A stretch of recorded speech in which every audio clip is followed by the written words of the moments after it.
Welcome to Hurrdat Sports Live.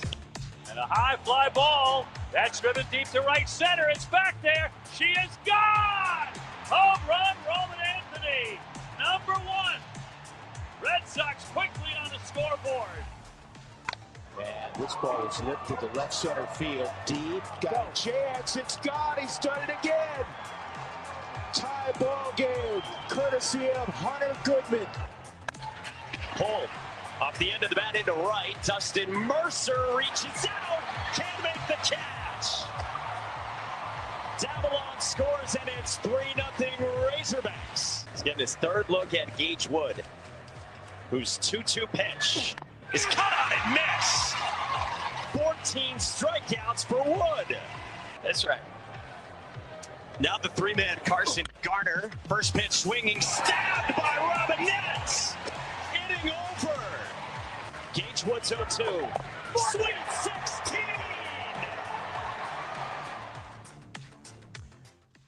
Good morning. Welcome in Hurrdat Sports Live, presented by Centrist Federal Credit Union. That's DB. I'm Ravi Lulla here at Hurrdat Sports Bar and Grill. What's up, DB? How we doing? Oh, we're doing all right. Yeah, I concur. Every day you try to put one foot, Ravi, in front of the other. I do, yeah. Even though I don't like walking that much, you gotta. It's better than the alternative. The struggle's real. We keep pushing and we grind a little bit. Just grindy. Keep on pushing. We got Headley Lamar is going to Des Moines this morning, or he's in Des Moines. What is in? Excuse me. What is in West Des Moines? I have no idea. Besides Jethro's Bacon. I've never been there. I've been to West Des Moines, not to Jethro's. Well, there's several, so you have to. For the locals, you have to specify. Oh, okay. There's Jethro's Bacon.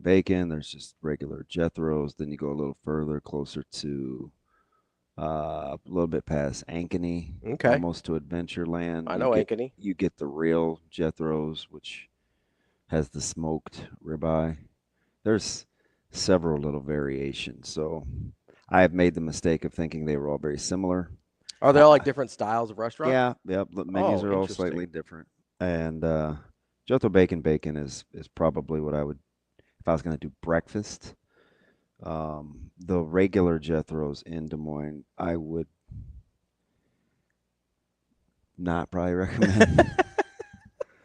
The one closer to Adventureland, I would. I hyped it up because T-Mose and I were coming back one time from Adventureland. We'd taken Caleb and CJ and some of the boys, and it was amazing. Yeah. As one time at CJ, who was probably, I don't know, 5th or 6th grade, ordered a ribeye. And I was like, yeah, okay. You better eat it. And like 5 bites in, he was full. Yeah, of course. That was the time I infamously tried the Adam Amenecker, which is the biggest sandwich maybe in America. No, it's really not, but it's... Big Drake Bulldog guy? No, but the sandwich has every meat I would like except for the pulled pork, which I pulled off and ate separately. I did not finish the sandwich. Cut it in half, ate it with a knife and fork. It's in a very big sandwich. It is considerably bigger than the Meat Mountain, which I've ordered just to be ordering from Arby's. True. So yeah, what else do I like anything else in what we normally eat? I don't know. It's not that great of a nuanced restaurant place. Plus I always stay in the same 2-mile radius and we go to the same destination. Yeah. So you kind of eat. Kind of a creature habit. Yeah, and it's not far enough away where you're like, ooh, I'm going to go have that. Yeah. Like I wouldn't go to like, I kind of take that back. There's a couple places out west. Like Western Nebraska? Yeah. Mm-hmm. That I would drive to that are only like, 3 hours. Mm-hmm. But I wouldn't go to Des Moines just for the restaurant scene. Yeah. I don't think it's a lot quicker drive than I thought, especially when I lived on that side of town. Sure. Like when I was on the 680 side, no problem. Just hop, skip, and a jump. Now it seems like it's a little further. A lot going on there. Yeah. Adam Amenecker might be the worst conference player of the year of all time. Statistically? Yeah. I'm probably not going to argue that. As big product of what Drake was doing, though. Yes. And, So- he was really important to what they were doing. I get that. Yeah. But if you're just looking at Like prowess. what happened? Have you seen the sandwich? No, Jethro's? No. Oh. The Adam Emenecker. Just, Oh, no. Okay. I'll look it up. And his last name's spelled almost exactly like it sounds. And then just hit the old sandwich. Just click on images and. Oh, we got it right there. Boom. Yeah, that doesn't do it justice, but you see the price. Yeah. That's aggressive. Yeah. Got a lot going on there. Oh, it's Ironically, way more going on than his game had. did not finish that. I mean, that's pretty aggressive. I can see that. Yeah, I wasn't even messing with waffle fries back then. Oh, I love waffle fries. Yeah, they're not good. I mean, Not good. just because you don't like them doesn't mean they're not good. You like, you need a lot of crisp and all that.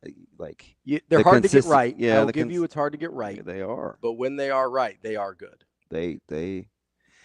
So, like the seasoned ones or the regular, like just. I like seasoned ones. Okay. Give me the seasoning. Okay. Yeah, I'm not trying to get some Who's the fast food place that has? Chick-fil-A, Okay. but theirs are plain. They don't have seasoning on them. They're just. Are they supposed to be good? A lot of people like them. Do they? I think they're fine. They have good crispness to them? Not really, not enough for me. No. It's they're pretty basic in my opinion. You can get They're a little bit more potatoy than. That's exactly the word I was going to use, Shane. They're a little more potatoy than I prefer. My man just chimes in like Big Ben, don't he? He was on time that time. I'm impressed. Getting better, Shane. All grown up. Well, I don't want to interrupt, so. Justin's Continue. right. They get soggy way too fast. What? Which ones? The Chick-fil-A ones. Yeah. Yeah. Have you had the Chicago dog yet here? I haven't. Somebody sent me a picture I the other haven't. day. It was legit. It looks really looked good. I don't. But you know what's funny? I'm not a huge I'm Chicago dog. I'm not a busy hot dog guy. I'm not either. But it is tempting though. I told you though. Like I do enjoy a good hot dog. Yeah. Like. I know they're not your go-to at a cookout because I took some strays for that one, but a good hot dog. A lot really of that good. was your own fault. It was how you described the choice. Well, Because I had to walk you through the whole. It's easy to mess up a hamburger. Really easy. It took way too long to land the I plane because mean, that part I agreed. it with. all But makes sense in my head. When you start with 100 out of 100 times, I'm taking the hot dog. I was am, like, man. You don't know what people are doing. you hadn't said, but if it's a good burger, we had to like get through that. Yeah. Process. So I mean, as soon as you said that, everybody went in. I also don't really prefer the way, I don't prefer grilled burgers. I want it on a flat top. Yeah, see, that's a problem. I mean, I want a flat top. I had that great debate a couple weeks ago, which of course I let Micah win. But he prefers remember I said this? Like he's a flat top burger guy. I prefer the flat top for a burger. And I'm like, here's the problem. You get too much of the fire, smoke, charcoal, whatever you're cooking it with taste on a grill. there are subtleties though, my guy. Like I want to taste the beef. Yeah, you probably are messing with people that like use matchlight and stuff. I don't know, man. I don't use any of that. I stopped asking those questions. I just got the hot dog instead. You're a fool. In the I'm Over It segment. Yeah. On ESPN on the way over. What's my guy mad about today? They were making fun of him, and this is me, Mhm. and it's my mom too. I actually probably got it from my mom, and it morphed into something else that was kind of funny. Pat's a big fruit guy. Okay. I used to love fruit, right? Like that was my jam. And You're not really messing with those carbs anymore, but it's more the sugars. yeah. I mean, Right. sugars are carbs. But I'll mess with berries sometimes. Yeah. And Zoe loves strawberries. Blue, And straw, raz. Caleb's a big fruit guy. Micah is out. And it's like he doesn't like them mixed together. So they were getting on him about like the price buying individual fruits and berries. He's like, I just don't get down like that. Michelle was like, oh no, you just get the mix, whatever. And sometimes when my mom doesn't feel like shopping or something and I take her to the grocery store, like she'll settle. And I'm always like, don't do that. Don't do that. Don't get the mixed fruit. And they got into how everything tastes like everything. I'm like, yes, correct. And then the greatest take of all time happened. What's that? The overratedness of honeydew melon. Oh, I agree there. I mean, and Canny was the only one. No, I agree. I agree, Headley, that especially the standalone Jethro's is barely top 5. You get zero pushback from me, but the overratedness of the honeydew melon. I would agree. And even Michelle went in and she was like, it's like the filler. It's like it doesn't taste like anything. It's the bulky fruit that you use to give body to the. I'm like, it's the iceberg lettuce of fruit. Man, that's how I feel about cantaloupe too. Cantaloupe sucks. I agree. I'm not a big melon guy in general. Like You like watermelon? It's okay. It's the best of that group for me, but the dogs. My dogs. They like watermelon. Yeah. I just figured out it was good for you. Yeah. Well, for dogs. It's mostly water, right? I meant for the dogs. So, it's just hydrating. Good morning. Good for 'em. Good morning, Mr. Nelson. What is he talking about? What is Weenie Hut? I have no idea. Weenie Hut Jr.? Is it the place that's right off of 72nd and the interstate? No, that's not it. That has some long name. Wiener Schlonger? Wiener Schnitzel? I don't know. It's on almost like 72nd and Grover, maybe. Ooh, I don't know. I don't spend a ton of time in that so area. Much has happened in that development area. Yeah, it's like they've changed a lot over there, and I don't have a lot of there's not much for me to do. That has the store over there where the guy asked me if I was looking for the THC drink. Oh yeah, I had no idea how booming that area was. Oh yeah, the liquor store. Yeah. No, they've just the area. Yeah, it's changed a lot. No, but that's where you were at the liquor store. Yeah. That chair areas they've tore down a ton of stuff. There's a lot going on. I remember, I was only there for like 8 months, 9. No, it was over a year, a little over a year.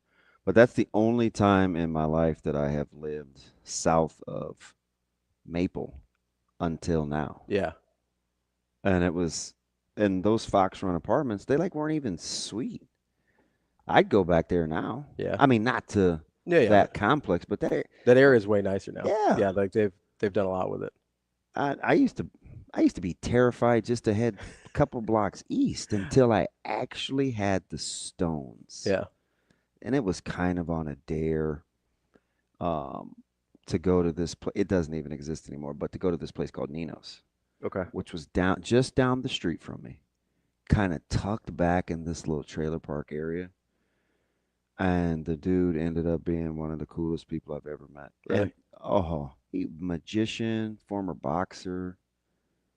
And across the street. Yeah, it's Wiener Schnitzel. Wiener Schnitzel. Got you. Yeah. And across the street was another sketch place. Yeah.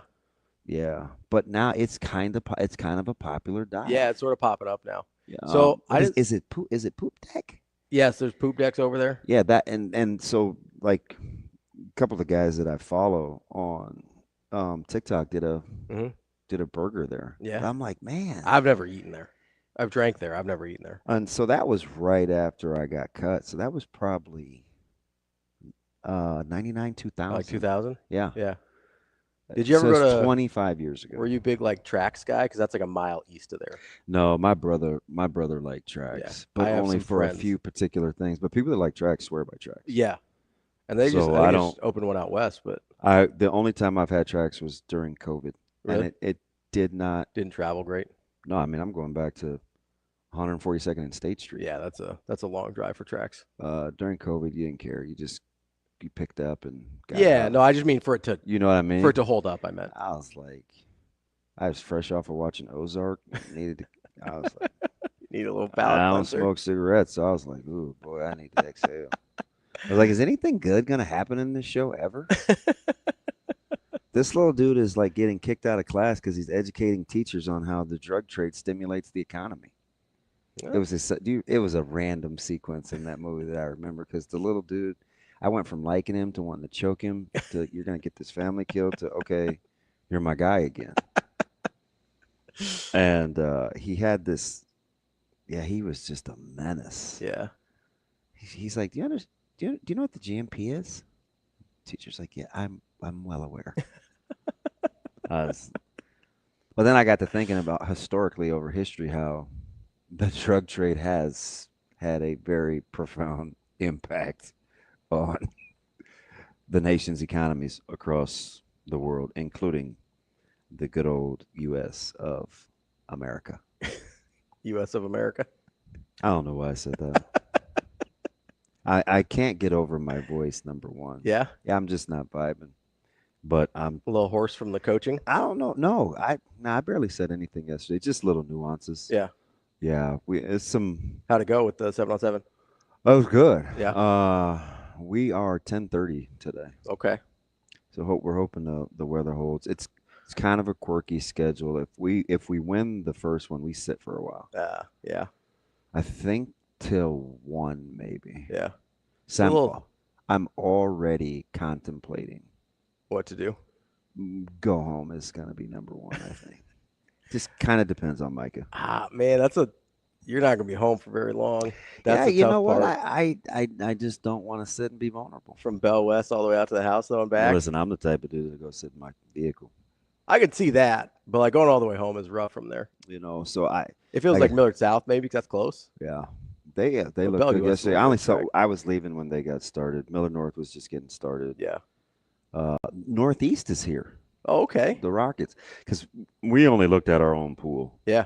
So I wasn't quite aware. But, Yeah, Miller North was playing Northeastern first, I think. Yeah, I think they were right off the bat. And I think the one school we are missing is Central's not there. Oh, okay. Which that's disappointing. I'm looking forward to kind of getting some. They I don't know. They do a lot in the off season. They may be traveling. I don't know. I got to ask Abdul or Mackie, but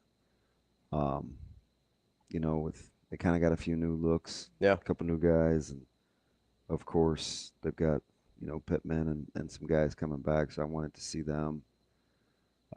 North was good. They surprised me a little bit at the quarterback spot.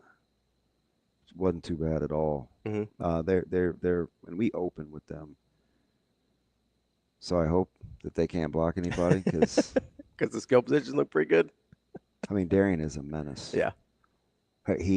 That's what Padilla was saying on Twitter yesterday. Well, you know what's funny? What's that? Because I'm not on social. Matter of fact, I threw my phone down and I didn't touch it for, I don't know, apparently too long. It's 2 hours maybe, at least. Mm-hmm. And I go back to put it in Micah's backpack and it's giving me this overheating thing. But I knew when I grabbed it, it was hot. Oh, yeah. I was like, damn, wasn't it supposed to be a cool down? And then all of a sudden it was 90-some yesterday. Yeah, it was pretty warm yesterday. We missed that forecast? Maybe I should call the news station. Yeah, I don't know. I thought it was supposed to cool down after the storms. Well, apparently it's today. Yeah. But then I saw 99s coming up. Oh, what? Oh, man, I'm terrified. Man, I'm not trying to. Terrified. Not trying to do all that. So, he's. Oof. So I walked over. We hadn't even got to him yet. They were our second game. Oof, weekend looks rough. And I'm just looking at him, and what is it? It's 96, 97, 94, 93, 93. Yeah, man. So that's Friday through Tuesday. So that'll be fun. Yeah, Coach Danzy, we were leaving, walking out, and I'm just a big fan. And he's over at Scott with Terman. And he's like, man. Yeah, I know his voice. I mean, he's a legend. And he's like, you're the only guy out here with these goddamn sleeves. I was like, damn. Hey, I'm not in the mood for small talk. I'm just like, yeah. But I did tell him the story. I was like, yeah, you ever heard of this guy, Mike Grant? Blah, blah, blah, blah, blah. I said it on the way to the car. I couldn't get out of there fast enough. But just running out of there. It was, no, it was good. It was smooth. Yeah. Yeah, I got to talk to my guy. I might have to send him a message, Coach Huffman. The playlist? Mm-hmm. Well, not great? No, it was like the playlist was something like now he had some good songs. Okay.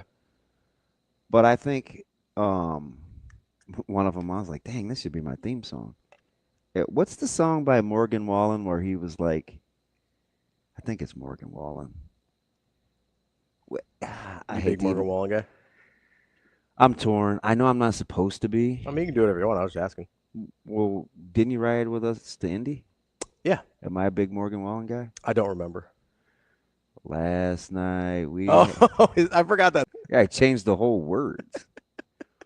But what's the song? No, that's funny again, huh? I forgot that's him. Do you know I really did think those were the words? Oh, I was aware. That's why it was funny because, like, if it was a bit, it's like that's kind of funny. But You're like, no, this guy's really just that stupid. Not Yes. stupid. It was just it was Actually, funny that you were just like dead set that was the words. Actually, I am. And The funniest part, Avery of all people, who doesn't really seem to have a cruel bone in her body. Oh no, she'll go in though. Just casually say, and she usually rides with me, right? She's like, yeah, those aren't the words. It's just her delivery, and I was like, it's like what 8:30 by then. Yeah. I'm like, damn. Thank you. Play the song again. Yeah. The funniest thing is, like, I kept waiting words- for the words to come on that I sing. that was funny, but also the words that you chose actually perfectly sum up the song. Yeah, so after I was dead set on being right, I did appreciate how you tried to make me feel better by intimating it could be those words. I mean, it really is. Like, that's the entire theme of the song. You just boil it down into like one line, which Yeah. is, I mean, kind of impressive. yeah, I got it. I forgot that was Morgan Wallen. I can't think of the song though. You know, it's like where he's kind of the bad guy, but he can get there by himself. Yeah, I don't. You're not. So I really don't like have a like. I may have heard it, but I don't know it's Morgan Wallen, and so I think. and I don't listen to hardly any country. So I don't. You know, pop culture is not my thing. Okay, Pop culture is not my thing. Although I did. I feel like you're better at it than you give yourself credit for. Like you, It depends on the genre. yeah, it's very like niche. Very like where it depends on where it is. I couldn't sleep a wink last night. So do you know what your boy did? I didn't watch a bad movie. Okay, that's what I was expecting. I was scrolling through TikTok, Okay, and I always skip through the lives, and then I click me too. reset, so I get it. But do you know what the live was this time? what's that? And I just happened to see a top 5 most overrated list, Oh, and it was music, okay. and the genre was is in the hip hop culture. So Mhm. like the top 5, this guy had like J. Cole, DMX. I can't remember, but I'm like, and the tagline has never had an iconic or signature album, and I'm like, in my head, Josh, nothing screams 7 on 7. Like, man, Josh, you have no idea. But I didn't want to knock the hustle, but we're spoiled because when Battle did it, they would like bring in, like Yeah, they Houston kind of would get DJ. DJs, Yeah, and it yeah. was like a party. Yeah. So I was messing with Sauter. I'm like, man, what are we doing with this music? I feel like, but some of the songs I was singing, like Yeah. the official, like on our sidelines. I mean, I was just kind of in a zone, standing by myself, and I caught myself singing Teddy Swims, Oh, you love Teddy Swims. Lose Control, and the official, bless his heart, he looked at me. Hey. He looked at me and he just over his shoulder, he goes, "You good? You okay?" He hadn't said a word all day. I was like, "Oh shoot." I must have really just been singing. But like Teddy Swims. Yeah. I love Teddy Swims. It's a weird 7 on 7 song. Coach Forsett goes, It's a weird 7 on 7 song. Big Teddy Swims guy, DB? I was like, whatever, man. Yeah, you love I Teddy Swims. I must have been a moment. But anyway, I walked over to Rob says it's called "I Had Some Help." It's Post Malone and Morgan Wallen. Had Some Help. Okay, I'll have to. I don't know if that's right, but He said Rush, most overrated. Well, So he's anyway- also said last night was the song. So No, you I think- know. Yeah, we last night was the arrived. song he was singing. Yeah. Gotcha. It's a long story, Shane. I just was making up words, and I thought those were the words. It just seemed. I guess. So I was just gonna say. They do fit. I want to finish 2 quick thoughts. Yeah. Number one, so I walked over because every time I looked up, Darian was scoring. I'm like, Fods, how the heck is this dude so wide open? But it wasn't against us, so I'm just kind of glancing over because Yeah. I was looking for. I wanted to say hi to Coach Martin, and I couldn't find him at first, so I just let it ride.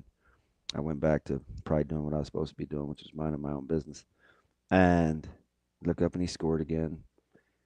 And like the first or second play, he had a nice catch against us. I walked. Most coaches didn't go over to the tent, but I had just gotten an I'm 33 text from JB Mhm. in our group text. Yeah. So I said, happy belated birthday.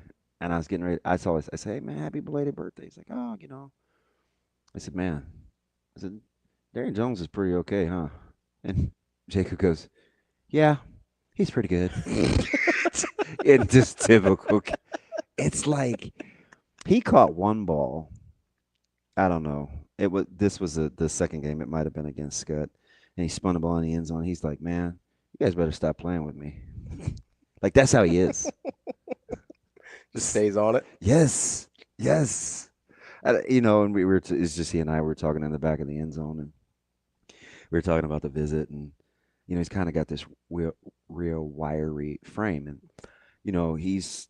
he welcomed Micah to the Metro last Wednesday in passing league. And we were just talking about, like, how he kind of does what he does. And you know what his greatest, because you know what I like. You know what his greatest attribute, his physical attribute is? What's that?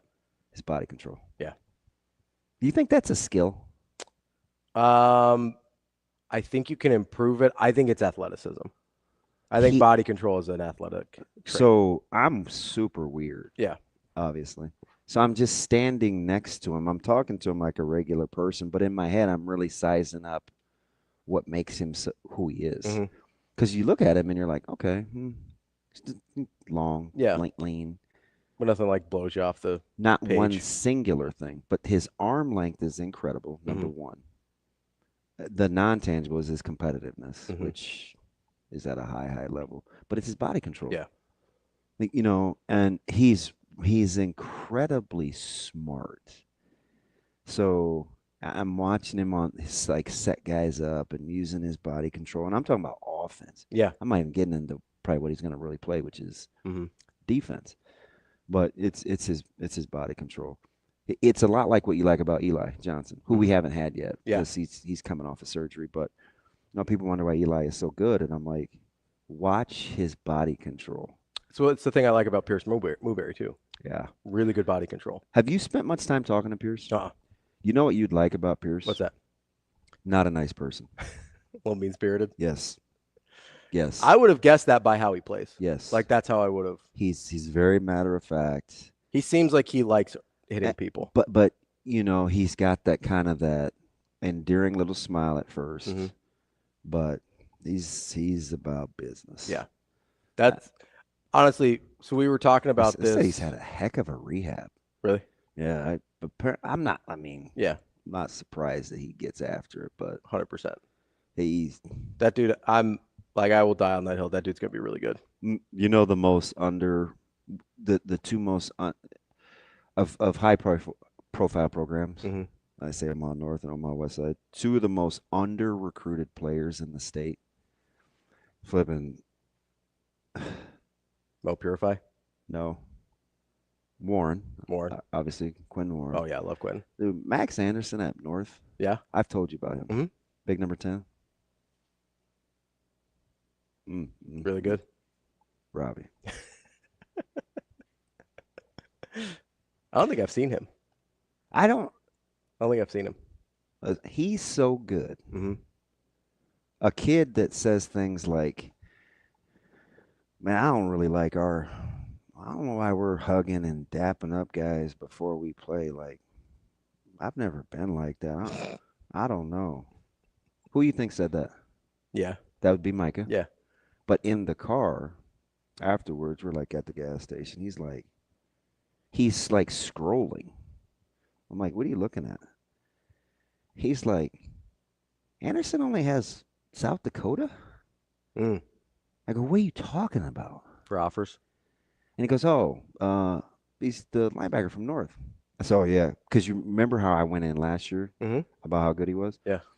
I was like, what makes you say that? And he goes, you watch him out there, like, for a big guy, his frame is perfect. I said, I don't know. Maybe it's just, I don't know what it is. I'm just throwing out these things. And Mike is like, man, recruiting sucks. I was like, yeah. It's a very inexact science. I mean, he's big. Yeah.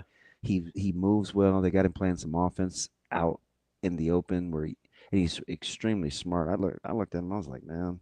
Well, we were kind of talking. I've done this a long time. You are really good. We were kind of talking about this yesterday with Sam in the difference between the first-ranked player and the 101st-ranked player versus the difference between the 300-ranked player. He made that. There were some 400-ranked player. Go back and listen to that. It was good. Like there were some really good points there. I know some stuff got lost in like the Cortez Mills, Jeremiah Smith thing, whatever. But there was some really good stuff in there because, and honestly, I brought this up with I think Austin later. I was talking to him, but like Pierce Mooberry is a really good example of that. Mm-hmm. Like there's only so much you can do in terms of scouting if you're one of these organizations, right? And I think they do a really good job on the high end because they see them a lot. They get a pretty good feel for them, right? But once you get down past the first probably 100, 150 guys, it becomes kind of a crapshoot. And they do rely a lot on offers to understand where a guy's slotted. It's why I've never, and I love guys in the industry. I do. Because I know they try to work hard and it's impossible. And it's gotten and I don't want to be better. the guy. I don't want to be the guy that has the advantages of actually seeing and then folding my arms and like, oh, I don't know, you guys like, you know what I mean? You have to count on eyes on the ground and you got guys like Tim who are really good at it. Like he's got a good eye. Yeah. And then but there's only so many of those guys. Although per market, per region. Whatever. Although I don't have a bone to pick with Tim. You got a little point of contention? Yeah, because it turned out to be the way that I thought. Which one? Because I was hearing some rumblings. Because this was Friday morning. We don't have to go here now unless we're just not taking a break. But no, we can just blow through it. Because we're so along the lines of the recruiting thing is hard, right? I do look at a guy like Max or Quentin or a lot of these guys. Eli Johnson is another one. They're just some guys. Yeah. Like, remember he's talking about Dallas. Who was talking about Dallas? It was Sauter over at Miller. There's just some guys that you see and you're like, man, these guys are pretty good. Yeah. But you have to actually watch them. Well, and that's why. But here's the funny thing. Yeah. It's exactly how I felt about a 5-star, high 5-star that rolled into Lincoln.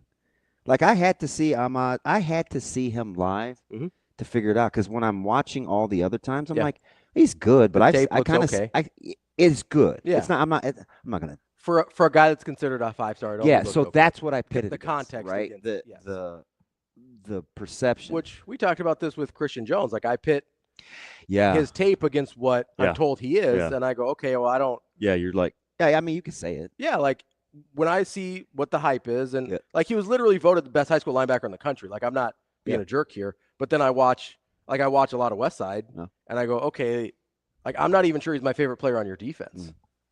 In fact, he's not. Fair. It's Quentin Warren. Like that was my favorite player on your defense last year. And so it's like that's nothing against Christian Jones. And if he was a 3-star, I wouldn't put that on him, right? Yeah. You know what I mean? Yeah. Like that's where a guy like Pierce, if Pierce was voted the best high school linebacker in the country, I would evaluate him differently. But he's a 3-star who only really had a couple offers, like Iowa State, Nebraska, and some of the local ones. And I go, dude, that guy's way better than he's getting credit for. He's a violent son of a gun. And he's got a great frame, and he's really long. But again, it's the context of it, right? So you look at Ahmad Hudson, and you go, okay, that's a 4 or 5-star. You see the tape, and you're like, I don't know. I wondered how he got open. Yeah. Like that's. And then you see him in person, and you're like, oh, there it is. And he may not be. So, again, and you have to be able to forecast. Yeah. Projecting. How you would use them. Mm-hmm. Like and how the skills that he's using right now translate. Yeah. And as kind of measurables. And then I watch it, and I'm like, got it. Yeah, makes sense. Got it. Yeah, absolutely. And he's probably going against not as good a competition every Friday on film as he was against last Friday. Yeah. So you're like, okay, where you have all DB types and linebackers are playing hook to curl at like 18 yards. And high level, what I mean, versions of those guys. Where they don't even honor run game. It's like they get to their pass drops immediately. Yeah. Which, I mean, was one of the things that I liked about Trey too when he talked about the tight windows in 7-on-7 because it is. Yeah. And we saw it yesterday because there were so many circus catches by multitudes of people. You actually got to put it in tough spots if you're the quarterback. I mean, occasionally you get guys running wide open, like in the shallow cross game, because, I mean, it is 7. You get those passes where linemen would have hands up or stuff like that. So you shake that off. And you're just like, it is what it is. And there are particular things that you can look for. And there are a lot of tough catches that are made in 7-on-7, because you're right. I mean, if getting vertical is low key really challenging. It is in 7-on-7, especially when you don't have to honor. We don't have to honor run game. Yeah, if I'm a boundary corner and I don't have any run action, just sit. Man, I can just bail, right? Yeah, you're good. So it's like there are some good takeaways. But what I was gonna say with Tim, because and it didn't break till through the weekend because nobody really knew except for Nebraska and Vlad and Sohn. He didn't go to Georgia. No, he was at Nebraska. He ended up going to Nebraska. Yeah.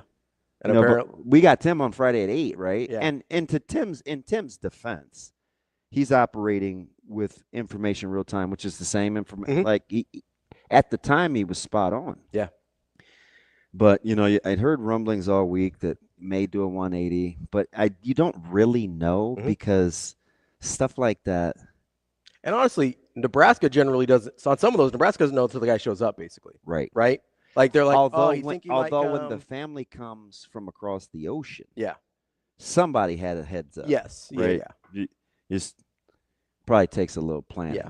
So you probably had a little more impromptu say I'm going to the States. Yeah. You had a little more heads up on that one than you do on some, but on some of these, legitimately. But I thought it was huge. Yeah. That Sohn was supposed to be in Georgia, right? Athens. Yeah. And winds up in Lincoln. And then was still rocking his Nebraska gear at K-State's camp like yesterday. Isn't that something? Hey, he's standing next to a K-State coach. He's got like a black shirt on. You know what's funny about that? I'm dead dog serious. A lot of times, schools will tell you ahead of time on OVs, no gear. Like no other team gear? Sometimes it's your own. Just depends on the school. Yeah. But certainly no other school's gear. So how good must that player be? That they don't say that? And you know who his coach is. So I'm pretty sure Manhattan is pretty buttoned up with how you go about doing your business. I wonder if it's a little different at a camp. Maybe. As opposed to a visit. Maybe. But because a lot of times if you're the player, you do worry about turning said school off. But if you're that good, maybe the school is willing to make some concessions. Yeah. But it could also say something about your self-awareness too. So you have to leave that. You have to take what comes with that from the school. Could also say that like maybe he's all in Nebraska and he was just like, hey, I'm in the neighborhood. I'll go say hi to K-State. Yeah, I thought so when I asked him the culture question, there's a school about 40 minutes away that has done more than their due diligence on culture, studying the family, getting to know the personalities, and being very strategic about what would be appealing to his peer group, not his peer group, his sphere of influence. It appears to be working. I would say so. It appears to be working. I'm not going to put him out there. I'm going to ask for permission. But Darian's dad told me the most rural story ever. And it started like this. He goes, now keep in mind, he's got a son at Nebraska. He flies an Iowa flag, got the Iowa rock, the Iowa golf shoes. I mean, everything. His other kid's making a decision between some Big Ten schools. My man is hawk-eyed up. And he said, we're walking in together. And he says, let me tell you how smart Coach Rule is. And I said, oh, I said, say less. I feel the same way. Tell me why you think that. It's exactly what I said. I agree with you, but why? He tells the story, and I said, I'm the least surprised person on the planet that he pulled that off. Let me see if he'll let me tell the story. If he gives me the green light. Just for context, we were talking about Valden Sohn. Sohn? What's that? How do you say it's Sohn? What's that? Valden? What's that? Yeah. Valden Sohn. 4-star defensive tackle. Part of this, I think, is positional need too. Like he's a big boy, real defensive tackle. That's like, oh yeah, you know what I mean? Yeah, he's a trench warrior. So we were talking about offensive tackles yesterday, where he's a trench warrior. Sometimes you get a little they get a little more leeway because there's not that many of those dudes. Yeah. I feel like Sohn and defensive tackle, he's already 6'3", 316, 315, whatever. That's another guy where you go, hey, yeah, I'm gonna wait on whatever you need, bud. Like we're gonna wait on you. Yeah, like wearing other guys' T-shirts at camp. Exactly. Just what are you willing to put up with guys like that? He's gonna give you a little more leeway, or you're gonna get a little more leeway. He's a top 50 24/7 guy. He's top 150, 200 nationally, depending on what service you go to. 24/7's got him at 45, and as the 4th best D lineman in the country. So that's who we're talking about. Was in Nebraska this weekend. Yeah, he's big time. Big time recruit. That would obviously be a huge get for Coach Rule and company. And again, like you said, win a 180 was supposed to be at Georgia this weekend. Yeah, shocked a lot of folks. Anytime you can. I know Georgia's got to be sick of Nebraska. Oh yeah, last minute stuff. Nah. Although there is a good working relationship. Well, not anymore because he's moved on. Brown's moved on, but there's it's not like there's some familiarity. Yeah. Yeah. There's a lot of yeah, because Fran was there for a hot minute, right? A lot of and that's a mutual Rule guy. Yeah, got a lot of. That's how they got that initial Georgia influx. Yeah. It was just kind of a little heads up. A little heads up from the from Fran Brown. Yeah, that's a yeah. Okay, I have permission. Okay, go ahead. So we, I said this is why I hope you listen to us. You're not getting this stuff anywhere else, I hope. But so he says, let me just tell you how smart Coach Rule is. Again, I said say less. So we're walking up, and he said, so we get to dinner on the OV. Mm-hmm. You go to one or two nice spots after it's been a long day, right? You vibing? Mm-hmm. And he said, Coach Rule walked up to him and he said, hey, how'd you like to have dinner with the governor? And D-Rock is like, okay, sure. And he goes, hey, no, it's not political. This is we're just shooting the breeze. And D-Rock's like, hey man, I'm an admin. Like I can play I'm pretty straight laced. Like this is how you gotta kind of be anyway as an administrator. And Rule's like, cool. He said the first thing Governor Pillen says to him is he's a former Nebraska football player. Didn't know if he knew his history or not. So he said that first. He goes, let me tell you what it was like to play with my brother. I played with my brother too at the college level. Nothing like being able to play with your brother. Isn't that something? Who does that? He's got to go to the governor to find somebody to play with their brother. Just happens to be right there in his own backyard about brothers playing together. How good is that? That's incredible. That's incredible. Is that something like? Yeah. And he's telling me the story, and as I got ready to walk away, because he was going down on the other end to watch D, I looked dead at him. I go, that is the least surprising thing I've ever heard. So when I say it all the time. Yeah. And I don't even tell the good stuff because a lot of times I don't have permission. Yeah. But their ability to do recon. Yeah. Get the that's why I felt like the overseas, the Sohn thing, the family, the culture, at some point it's going to be huge. I saw it work with Sanders Jr. Yeah. Like almost. They're pretty close to getting that guy. They just know. Yeah. I don't know. It's like, boots on the ground. It's incredible. Yeah. The detail that they go into. I saw it with Christian. Like, it's very, very strategic. So when you put in that much work, you can't do it with everybody. Yeah. Right? Well, that's what you can, like a class like this where you're being real targeted. Yeah. A small class where you're going after high-end guys and can be really targeted about who you're going after. Like that's sort of a perfect opportunity for the staff to sort of flex that muscle that you're talking about. I just think the background story and the know-how, they just I don't know, man. Just you talk about doing your homework. It's part of the reason. He just shook his head. He's like, man. It's part of the. Hey, how'd you like to have dinner with the governor? It's part of the reason. I don't know. Pretty all right. Just like real casual. Cool. Just like nonchalant. Oh, sure, why not? I played with my brother in Nebraska. Wow. Like it's part of the reason I'm so confident that they're gonna get where I think they're going to get, because they think of everything. Yeah. Like they said think that of from day one. That is, I mean, you think he's at Omaha Steaks with a big time contributor? Yeah. Because he didn't want to be home on Father's Day? Yeah. Yeah. Like he knows what he's doing. 100%. Knows what he's doing. Yeah. It's like, yeah, and I think people think he was joking because when he tells Sip that, because we were originally going to go to KC for the Dodgers game, but they're going on vacay or whatever, and it's like, hey, I'm going to be reading the manual on the settlement because it's like you get a new tax code and it's 700 pages. Yeah. And you only get 100 of them. Yeah. I'll be reading. Yeah. He's not kidding. No, 100%.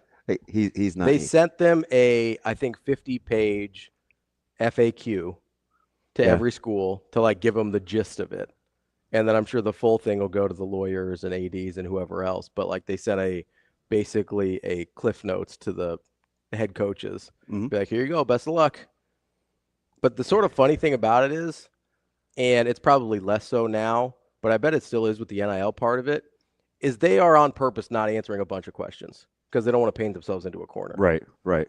I do want to say, let's take a quick break here, but I want to get to the NIL thing because there's some people putting some stuff out there that I think are out of their minds. It's I don't understand how naive people can be. But it's different. It is absolutely different. And he's not the only one, but it popped up yesterday in my timeline. I know you're not a big Seth Davis guy, but he writes a lot called. No, he's fine. He's all right. I don't mind him as much fine. as a lot of people do. But so he was writing about NIL and what he thinks is going to happen after the House settlement. And I got to tell you, I don't know what these people are talking about. Jack from Tennessee kind of brought it up the other day too. Mott Golden voice, Jack? Yeah, where he's like, I don't know what they're going to do with the $20.5 million, and some of these guys are taking pay cuts, and I'm going to be honest, I don't think it's going to work out that way. That's DB. Hey, it's the floor, not the ceiling, right? The ceiling is the roof, right? That's what the GOAT said. We'll see. We'll be back. More Hurrdat Sports Live. You're watching Hurrdat Sports. If you want to meet Hurrdat Sports out here at the baseball village, this is the worst place to go on the Ferris wheel. But you would be able to find it because we are out at the corner next to the old mat. And you could find sunglasses, hats, T-shirts, all the good stuff. And who knows, maybe you'll even run into Kyle Byers. Yeah, rally towels. We got a bunch of candy down there. It's awesome. Like the best time of the year is this event because you get to swing through. You get to literally see the entire team all working together from Hurrdat Sports, and we're giving away stuff. Yeah, and what else would you rather do than come hang out with us, sweat a little bit in the humidity, and then ride the Ferris wheel, which you can tell the baseball game's going on behind us as well. Logan's behind the camera. I mean, it's a full team effort today. Yeah, and you know what? You've got the Omaha skyline right over there. You've got the ballpark right behind us, and then literally 600 different types of food that you can buy on the way from there all the way to the ballpark. So, yeah, I mean, you literally can't get it any better than sitting down here.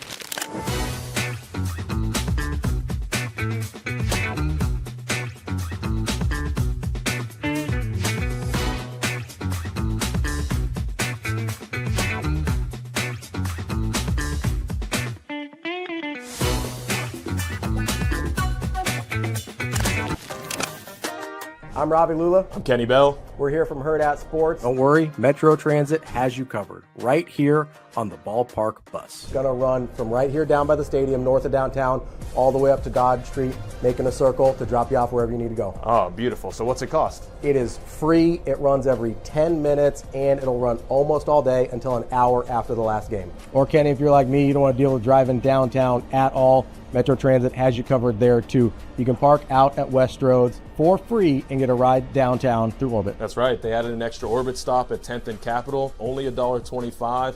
Fills up after the game. Quick, nice service. Right back out to West Roads. $2.50 round trip. Can't beat it. And free parking? You kidding me? Plan your trip or track your bus at myride.ometro.com. Or download the MyRide OMA app.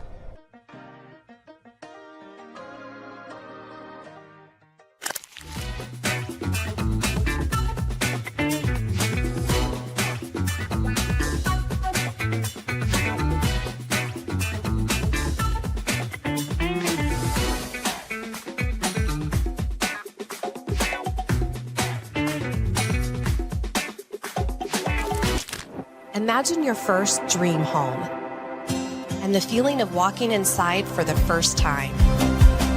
With Centrist Federal Credit Union's First Time Home Buyers program, you are at the doorstep of bringing your vision to life.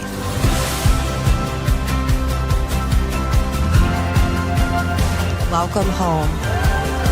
From your neighborhood mortgage experts, Centrist Federal Credit Union. We are where you are.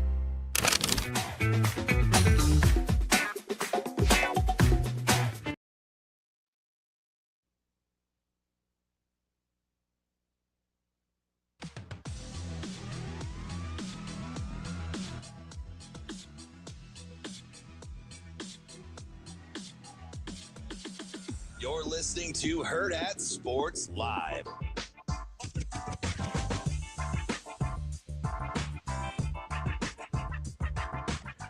We're back here on Hurrdat Sports Live. That's DB. I'm Ravi Lulla here at Hurrdat Sports Bar and Grill, reminding you, it's got some weather going on this morning. Just make sure you're being safe out there on the roads. Make sure you got that seatbelt fastened and make it like it prevents injuries and saves lives, but only if worn properly. Might have some people going out to the re-up of the College World Series last night. Fudge.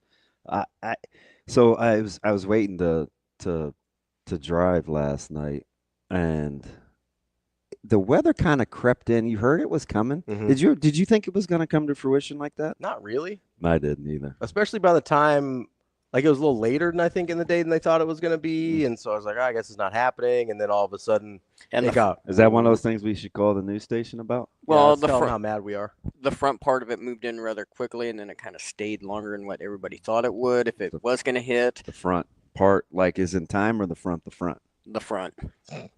Well, I mean, listen. No, it was. I mean, it moved in quick. He's right. It was kind of like the cranberries. So she's like, "What's the yellow mean?" I was like, "Man, I should probably know." Because they usually give you the it's not index. as bad as the orange. They usually give you the what's pink. the thing you put on a map? Oh, like the key? Topic key, or the key, they map use the keys. Key. Yeah. They usually have like the progression. It was not on there. No. I mean, Bill was kind of in the middle of the screen. He was navigating the cameras like real time. Was he? Yeah, he's like, "Hey, let's go over to." I'm just 10th and Harney. Let's go over to our 90th and Dodge camp. I'm just like. And he was real time saying where there was hail by saying what was hitting the ground, and I just was like, "Wow, that's a nice little added bonus." Yeah, no, I'm pretty impressed. I'm always kind of impressed by because like they'll see kind of where it is on the radar. I'll be like, "Oh, I bet we've got we got hail right here. Let's go to this camera," and it's pretty cool. Yeah, I would certainly never call and yell at him. Poor Suits. That was the wildest thing. I still can't believe it. How about he kind of just sat on that though? Yeah. He was. I don't. So what was the segue? Because he just goes, "Oh, okay. Since we're going here." Well, so I don't remember why it got brought up, but I asked. I go, hold on. Wait, people actually call you? Oh, he kind of just said it in passing. Yeah, and he said it in passing. You wanted, yeah. I think he said like, "Oh yeah, the two," and then he goes, "The two things that people call about most are to ask us what time a game is or what channel it's on, and then to complain about the weather being wrong." And like, I could not believe that was the thing people spent time doing. The way that he paused before he went in, I was like, "Oh, this is." I guess we're doing this. This is gonna be good. This is gonna be good. Oh no. So what were you going to tell me about the NIL thing? Because I'm just sitting here and I feel like, you ever watch Zoolander where you like everybody else? I have not seen Zoolander. It seems like your type of movie. No, it really doesn't. No, I just didn't know. Like, it came out in the 90s. You never know. Wow. I thought maybe it was like a team movie night thing or something. I don't know. You watch so much stuff. I have no idea what you're going to watch. I get it. I can understand how you wouldn't like it. It wouldn't be like your thing, but you've seen a lot of stuff. But so there's Will Ferrell has a character in Zoolander, and everybody's like sort of being weird and saying crazy stuff. And he's like looking around. He goes, "I feel like I'm taking crazy pills here," because he's the only person that like isn't being a weirdo. And that's how I feel every time I read one of these NIL stories. I mean, Todd Golden yesterday is like, man, some of these kids are going to have a pay cut of about 20% of what they were making last year. And it's going to be a rude awakening for them. I go, in what world we were paying guys when you weren't allowed to pay guys anything, right? We were paying guys like NIL turned into just write the paycheck in a hurry, right? It went from, it's going to be endorsement deals. And like, we're going to see, remember all of the jokes about, we're going to see so many car dealerships with athletes and whatever. And then all of a sudden it's like, we're just going to write the check and it'll be fine. You're telling me that in this world in which every college athletic department that wants to be competitive in the country, especially in football, but also a lot in men's college basketball, since I brought up Todd Golden, and I'm looking at places like Kentucky that are saying weird stuff too. Dude, the whole Vince Morrow thing set that thing ablaze. And I'm sitting here and I go, you want me to believe that they're not going to find a way to make every dollar back for these guys that they want? Because I'm gonna tell you what, the going rate for a quarterback is still going to be 7 figures. Promise. Promise. It will still be 7 figures. The going rate for an offensive tackle, still going to be 7 figures. Hey, so I did like the fact in Coach Rule's discussion when he was talking to Stevan, where he said he was talking about the transfer portal window, like some of his big takeaways from reading the brief docs so far. And he's like, well, sounds like we're moving towards one transfer portal period. Mm-hmm. When's it going to be? And he listed the constraints, like when your season's done in January, if you make it here. And the first thing, because I told you, I've said for I don't know how long, you want Nebraska and Coach Rule to be spending money on NIL the way that they're doing. They're very fiscally savvy. Mm-hmm. They'll spend where they think it's smart. They're just not. And it's the difference between cheap and savvy, because they will spend. Yeah, they're very savvy. But it's kind of, honestly, and I know people hate this, they're kind of like Creighton. You want to have very good discretion about how you're. What's the first thing that he talked about?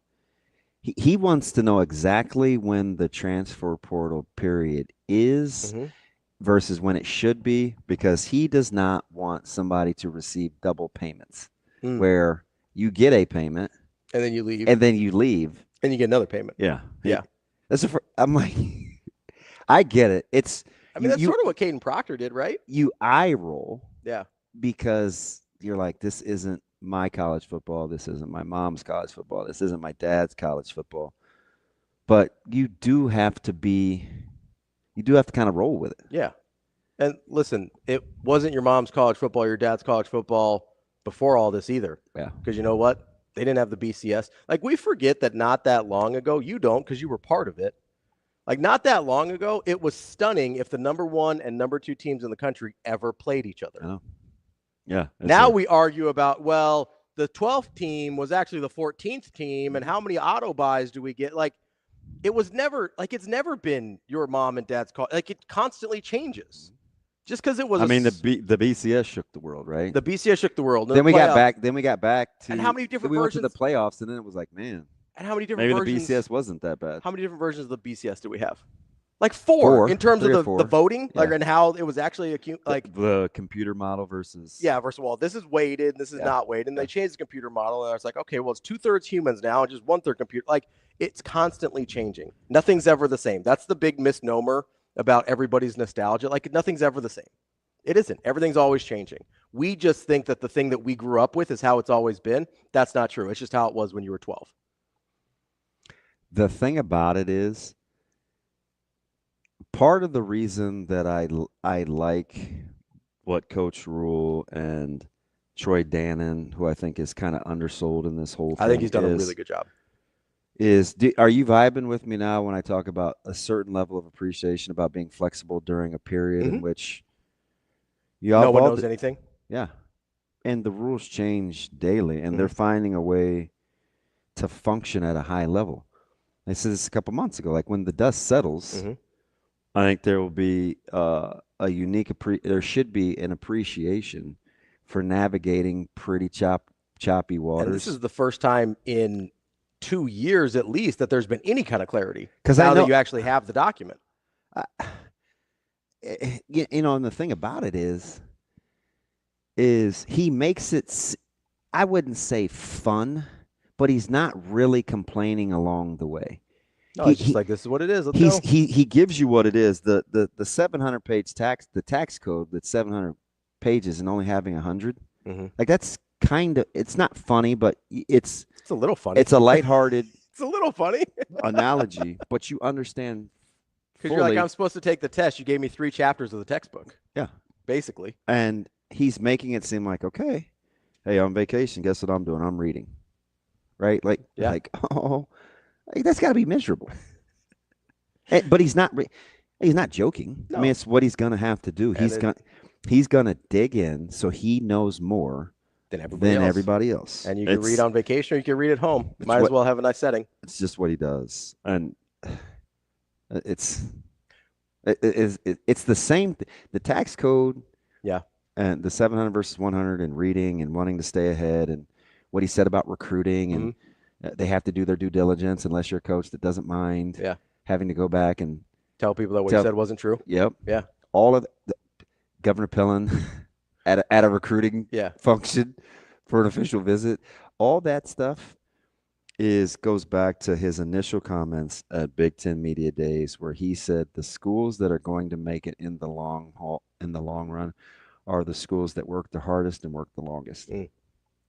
He said that out loud. And I think he's just kind of like, oh, okay, Mr. Fuddy Duddy coach speak. Might be true. Well, he's mapping the whole thing out. It's funny that you bring up the tax code, though, because why do people study the tax code? To cheat. So they can find loopholes. Yeah. I'm going to use the term loopholes instead of cheat. Yeah. But same idea, right? The irony. Okay, 1890, I'm talking to you right now, okay? I'm talking directly to you. I've already figured out the loophole in the NIL thing. Call me. Like, I'm serious. Like, I have it figured out. This ought to be good. I swear to you. Like, I've got it figured out. Like, this is not that hard. You Texas Teching this thing? Or? This is why I feel like I'm taking crazy pills here because I can't believe no one else has said it out loud yet. But if I'm going to tell anybody how to do it, I'm going to tell Nebraska so that, like, we can win. So, like, I've figured it out, guys. So, like, call me. Like, I know how to do this. Wow. Interesting. Like, last week, I went to a forum that Open Doors was hosting. Yeah. And I'm sitting there, and I'm like, oh, my God. I'm the only one that has figured this out. I swear to you, like, it's easier than you think. Like, you're going to be able to, like, Nebraska, 1890, Coach Rule, whoever's listening or whoever you've got assigned to the show today. Like, I have it figured out. I know, like, you're going to be able to pay guys. This dude said assigned to the show. Really? You know we're somebody's homework. You think? Oh, 100%. He references too much of the show to you for him not to know what's happening. You know it's right. Maybe it's just the social media clips. That's what I think it is. Now you got me thinking. I think he's got somebody assigned. I think Dr. Elsa listens to us every morning. That did something to my stomach. I mean, I'm gonna be the same regardless. I know I'm not changing anything, but like they're gonna be able to pay people. They're gonna figure out a way. I'm pretty sure I already have. It's not that hard. So does this have anything to do with like market value? And yes. Okay. And what I'm trying to, because it is fairly subjective. It is subjective, and honestly, I've not just figured out what the loophole is. I figured out how to do it. Like I can give you the roadmap on how to execute it. It is not that hard.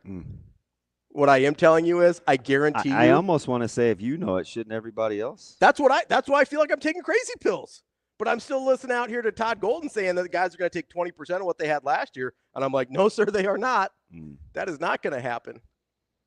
Because worst case scenario, and I'm saying if everything that I think is true is wrong, they're just going to go to non-football schools, or they're going to go to schools that are putting more money in men's basketball, and they're going to go get their money that way. Like Georgia and Florida, yeah, you might be in trouble. They're going to go get their paycheck somewhere. I can promise you that. Once the market has been set and like, hey, this is what a starting center costs, that's what it costs. You're not going backwards. Like that ship has sailed. So the cool thing about that I think allows Nebraska to operate in this space, and maybe to some degree, a lot of the school like Iowa, Minnesota, Notre Dame, some of these schools seem to have these built-in parameters that it hasn't gotten out of control, so they don't have to go back and get it. I don't know what some of these other schools are doing, but they're. I think Nebraska, to a certain extent, that way too. I think that's what I'm saying. Yeah. There's a lot of these. Yeah. kind of like the Creighton basketball model. Yeah. Although they're gonna keep paying people. Yeah. Yeah. That's a pretty good roster. That I do is. not think it was free. No. That thing, man. Most things come with a cost. They might score 90 points a game. They might give up 89, but God, it's going to be fun to watch. I'm going to love it. It's going to drive you crazy. Nut job. I'm just telling you right now, not to get off track here, Blake Harper's pretty good at basketball. I thought he was like the most overlooked of the bunch. I know. Like he's a 6'8" guard. I think that dude's a baller. He's the most overlooked of the bunch. Yeah, that dude's a baller. Creighton's going to score like 100 points a game. I don't know how many they're going to give up, but they're going to score a lot of points. Oh, shoot. We'll set up the show, I suppose. Coming up in just a little bit, actually, we're going to talk to Ty Richardson. He hosts the Morning Rush on ESPN Arkansas. I don't know if you know this. Arkansas baseball had a moment yesterday. Huh. Just a little bit. It's kind of happening like mid-afternoon. It's a pretty cool deal. Yeah, I think I heard something about that. Something about Does it that. have anything to do with like 19 strikeouts and another 0? Yeah, just no. You know how many outs there are in a game, right? 27. Yeah, it's a lot of Ks. Yeah, that's a lot of Ks. Wouldn't it be nice to touch 97 on a day like yesterday in the 9th? Dude, I couldn't believe. We'll get to this with Ty, but just how amped up that dude was for 3 hours. Yeah. Like that dude was just on it, Yeah. like in full-fledged psycho mode for 3 hours, and I loved it. That's incredible. It was. You don't see pitchers like that very often. No. You see closers like that. They'll come in for 10 minutes and be like, whatever. But you look at his frame and I mean, that dude looked like he spends more time in the weight room than some of the linebackers at Arkansas. he looked good in his gear. Like my dude was ready to roll. Real good in his gear. You talk about being built to come through the losers bracket. That's what I asked Kendall yesterday.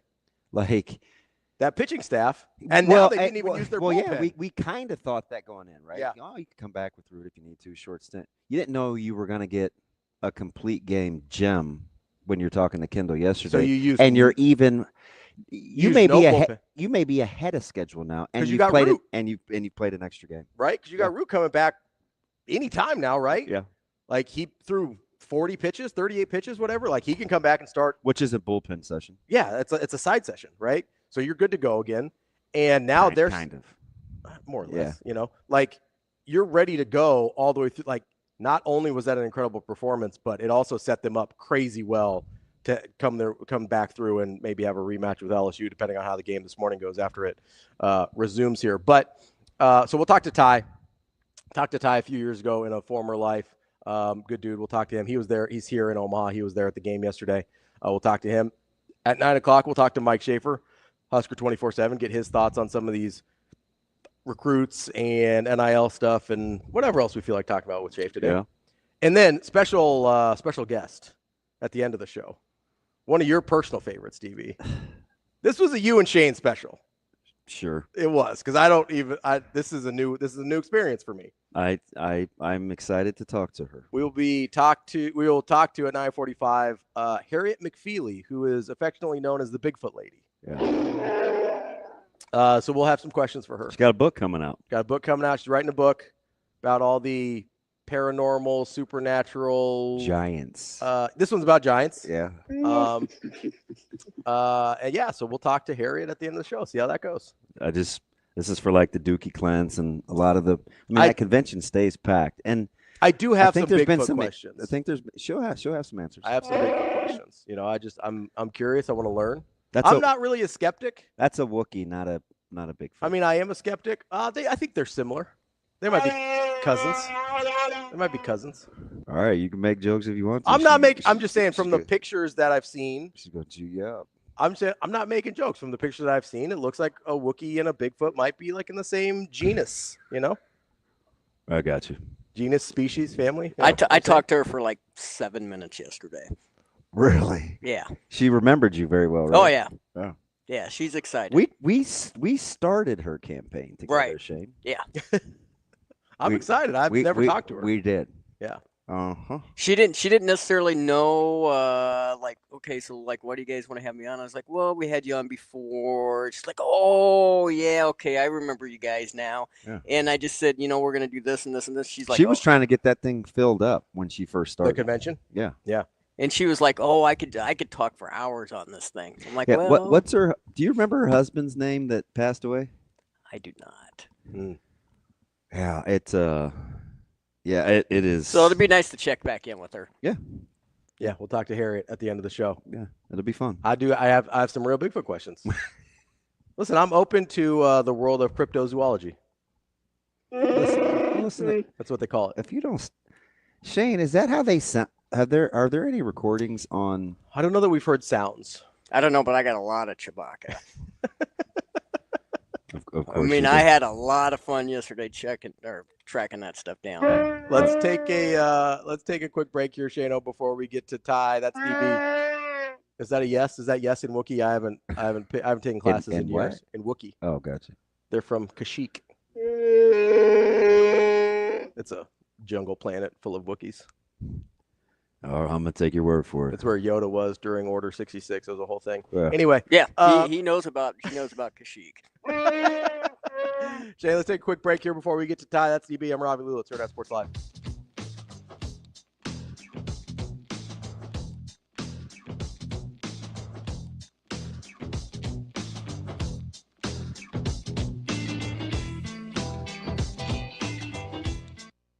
You're watching Hurrdat Sports. If you want to meet Hurrdat Sports out here at the baseball village, this is the worst place to go on the Ferris wheel, but you would be able to find it because we are out at the corner next to the old mat, and you could find sunglasses, hats, t-shirts, all the good stuff. And who knows, maybe you'll even run into Kyle Byers. Yeah, rally towels. We got a bunch of candy down there. It's awesome. Like the best time of the year is this event because you get to swing through. You get to literally see the entire team all working together from Hurrdat Sports, and we're giving away stuff.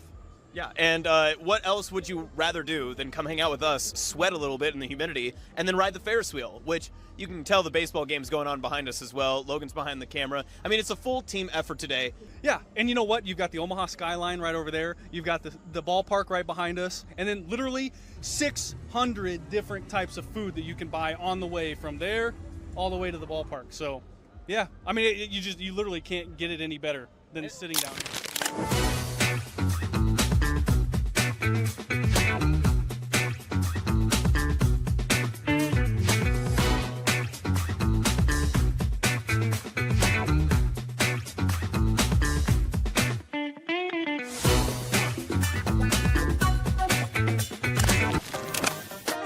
I'm Ravi Lulla. I'm Kenny Bell. We're here from Hurrdat Sports. Don't worry, Metro Transit has you covered right here on the ballpark bus. Gonna run from right here down by the stadium, north of downtown, all the way up to Dodge Street, making a circle to drop you off wherever you need to go. Oh, beautiful. So what's it cost? It is free. It runs every 10 minutes, and it'll run almost all day until an hour after the last game. Or Kenny, if you're like me, you don't want to deal with driving downtown at all, Metro Transit has you covered there too. You can park out at Westroads for free and get a ride downtown through Orbit. That's right. They added an extra Orbit stop at 10th and Capitol. Only $1.25.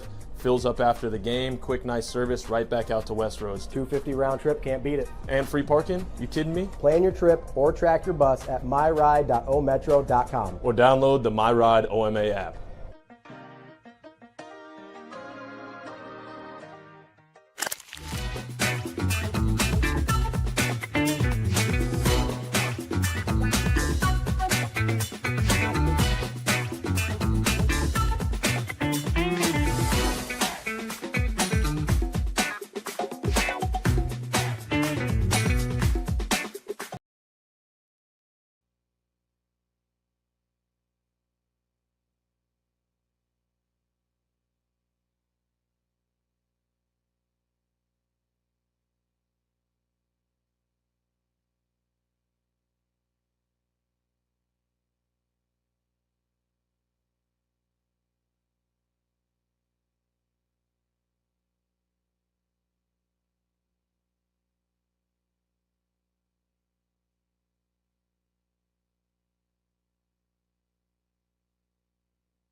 You're listening to Hurrdat Sports Live. Getting his third look at Gage Wood, whose 2-2 pitch is caught on and missed. 14 strikeouts for Wood. Now the three-man Carson Garner. First pitch swinging, stabbed by Robinette. Inning over. Gage Wood's 0-2. Sweet 16.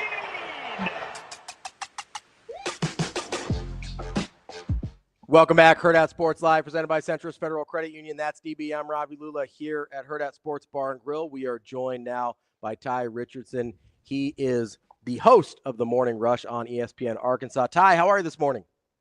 Good, Robbie. Good, DB. Yeah, just downtown Omaha, past the team hotel, ready for this game tonight. I'm kind of expecting a rain out, unfortunately, kind of like last night. I think we might be playing into Wednesday morning, unfortunately. Hey, this is interesting too, Ty, because I was joking, but it's of course pretty realistic. Before the game yesterday, we were talking with Kendall Rogers, and I think a lot the sentiment was, okay, if anybody's built to come through the losers bracket, especially with the low pitch count from Root, it would be Arkansas. And then we get to Jim yesterday, and we'll get to the specifics of that later. And you could potentially get a little extra rest. In your wildest dreams, did you actually think if you were going to plus minus this thing that you could be a +1 in terms of arms rest after the opener against LSU this weekend? Probably not. Isn't that wild? It was so unexpected yesterday. Gage's performance. He's an Arkansas kid, Batesville, Arkansas, home of the Pioneers, and I mean, so LSU and Arkansas heading into the matchup, it's like, okay, if one of these teams loses, Arkansas has a better bullpen. Now LSU's got the experience, they've got the national championship resume, and frankly, they displayed that this past Saturday night. But for Arkansas, an opportunity to either knock them out tonight or beat the Bruins and get a rematch with them come Wednesday, it's attractive. And there's a reason a lot of Arkansas fans are still here in Omaha, because they feel like this team has a chance to go on a run. Now they've got to have a performance, not necessarily pitching wise, but like Gage had.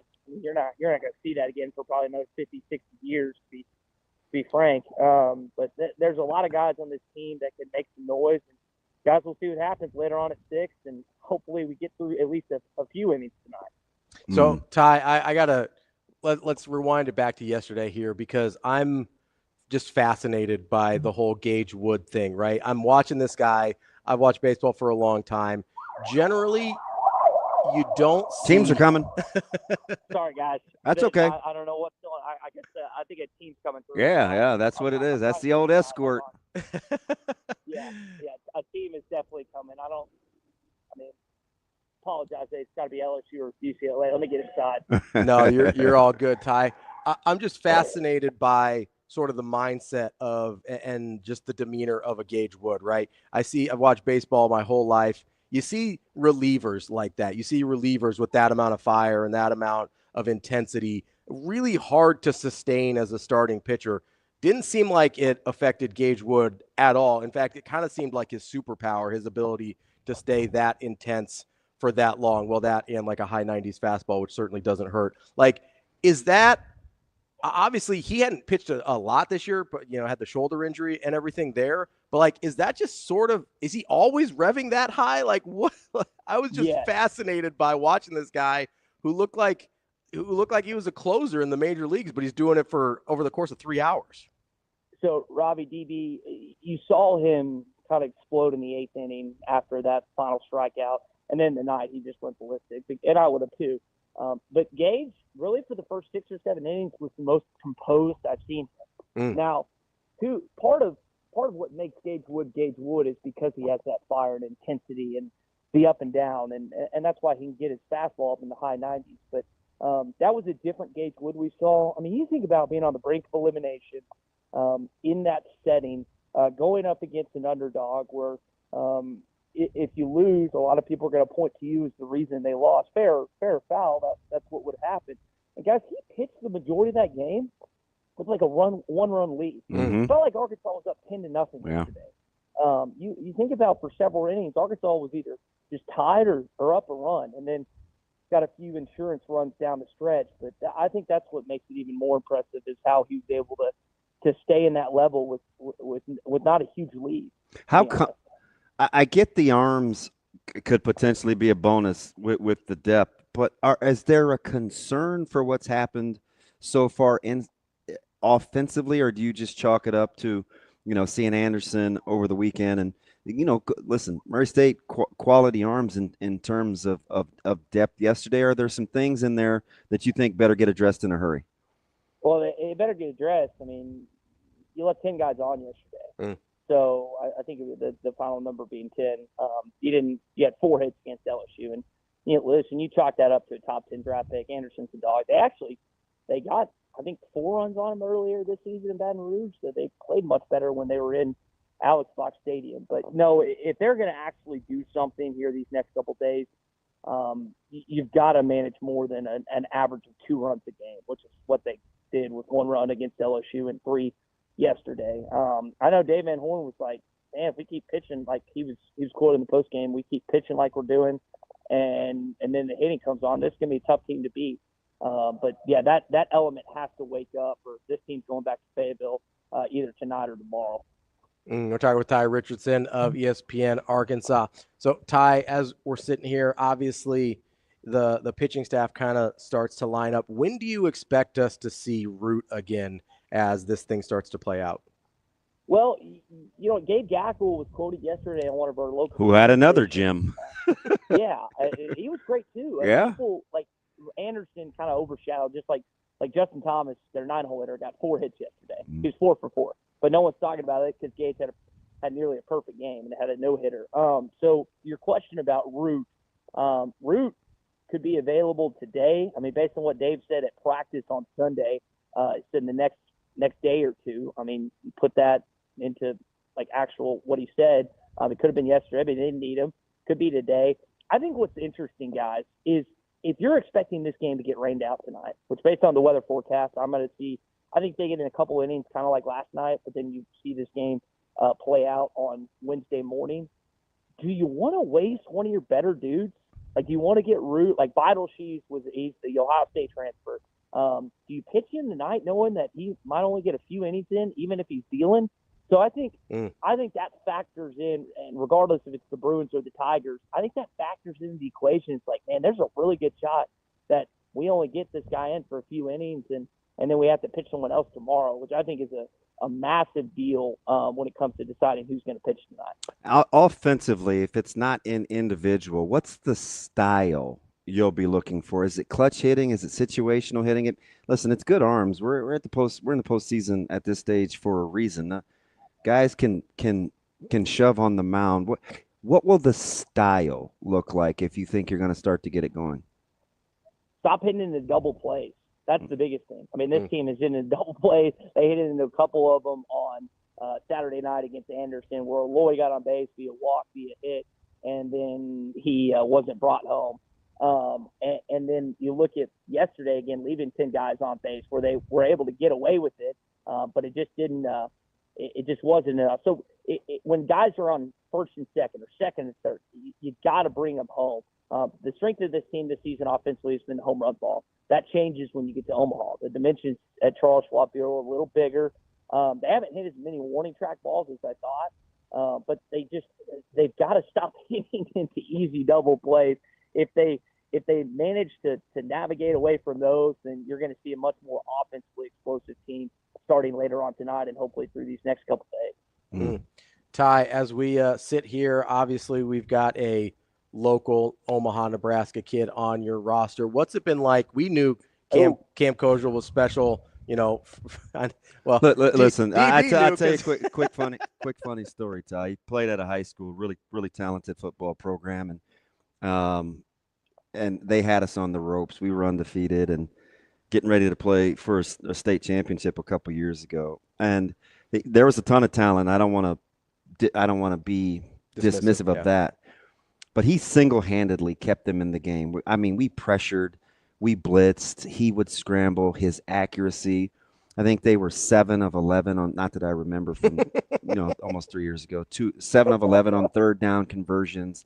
They got us into overtime. And I said then, the thing that I appreciated the most about Cam was his baseball prowess was well documented. I'd seen him play since he was little. He's committed forever in high school, yet in his senior year, missing time because he was playing nationally.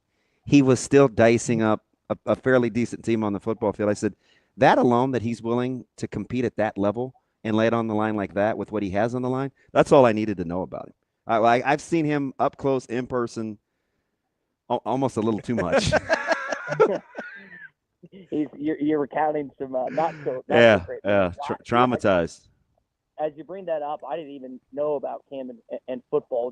It's been well documented, as you said, it's baseball, and his dad being on the grounds crew at Charles Schwab, and obviously his connection to Rosenblatt and everything else. But I know Arkansas sure was glad to get him in the transfer portal, and he has fit in like a glove in Arkansas. He's mentioned fishing in Omaha. Oh, I don't know if you guys know this. There's a pond outside of Baum-Walker Stadium in Fayetteville, and he and his teammates, and they found some other fishing holes. And Arkansas fans love Cam not just because of what he does in the baseball field. The guy loves to fish, which I would say at least half of our population in Arkansas likes to do. So it's he's a young man that's had a lot of success in postseason too. I think he's leading the team batting average wise this postseason. I know he wants to get things rolling here in Omaha. I think he just has one hit thus far, but hopefully he can be a guy that can impact his team for days to come. And not only can he swing it, he can spin it too. I'm just telling you, like, you go down that road. He was incredible. He's a dog. I guess I got to get in a Camp Cozell football wormhole this morning. We'll get to talk. Ty, it was like 3rd and 16, 4th and not double that he's digits. Traumatized or anything. 4th and double digits. We brought the house. He broke like 7 tackles and threw a dot down the field to get him in position to get that thing to overtime. It was unbelievable. I mean, we'd stopped covering, and here we are yelling at our guys, get him to the ground, and they're looking at us like, have you seen this guy's lower? Have you seen this guy's trunk? Like, got some wiggle thing. He's incredible. Oh yeah, he's definitely. You said he's got some dog in him. I echo that sentiment. He was incredible. You've seen it firsthand. Yeah, I've seen it firsthand, and you've seen it in his high school days too. So he's had it for a while. Yep. Well, some guys just have it. Ty, we appreciate your time this morning. I'm sure you enjoyed your time in Omaha yesterday. Hope you continue to enjoy your time in Omaha. If you need any restaurant recommendation or anything, just hit me on DM. We got you. All right, buddy. Thanks. And I appreciate it. I was listening to you the other day. I appreciate what you said about Omaha, just how much you enjoy it. And this is like always the time of year that other people get to experience it. So I'm hoping in 2027 Arkansas winds up here for the NCAA tournament in basketball too, because I know it's going to be back here for that. Well, hey, we'll have you back on in 2027 as well. We love talking to you. Appreciate it, Ty. All right, boys. See you. That's Ty Richardson of the Morning Rush in ESPN Arkansas. Appreciate his time here this morning. Let's take a quick break here. We'll regroup, get back to a lot going on. Yeah, it's June. I thought it was supposed to be a slow time here, DB. What's going on, man? Just keep catching breaks. Just keep on pushing. That's DB. I'm Ravi. Lulla. Hurrdat Sports Live coming next.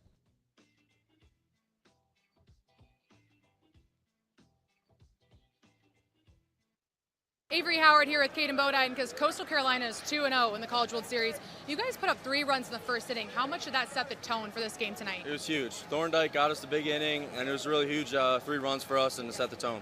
Your pitcher tonight, Jacob Morrison, doing what he does. You're the guy back there. What do you see from him that makes him so effective? I think just his competitiveness. He's always out there, thinks he's better than everybody else, and it's just good mentality out there. Coach Schnall called your pitching coach, Matt Williams, a difference maker. How has he taken this pitching staff to the next level this year? I think just pitch calling and making the minor tweaks to each guy. I mean, Lynch made a great leap from last year to this year. He has a point, whatever ERA, and he's just been dominant for us. Your head coach also makes a point to tell everyone that he has the best backstop in the country anytime he can. When your head coach talks about you like that, what kind of confidence does it give you? It's awesome. I mean, I have a high respect for Coach Schnall. He's my favorite coach of all time. And I think it all comes down to Matt Williams and the coaching staff. They do a phenomenal job, and they make the right pitches, and they help me look good back there.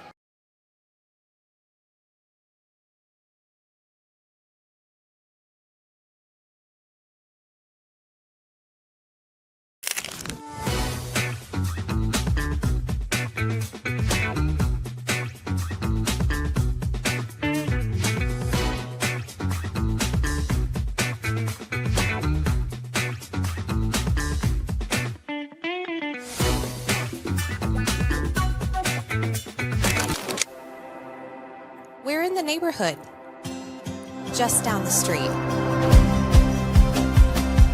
With a wide variety of home equity products to help you create a relaxing oasis. So you can kick back and relax in comfort.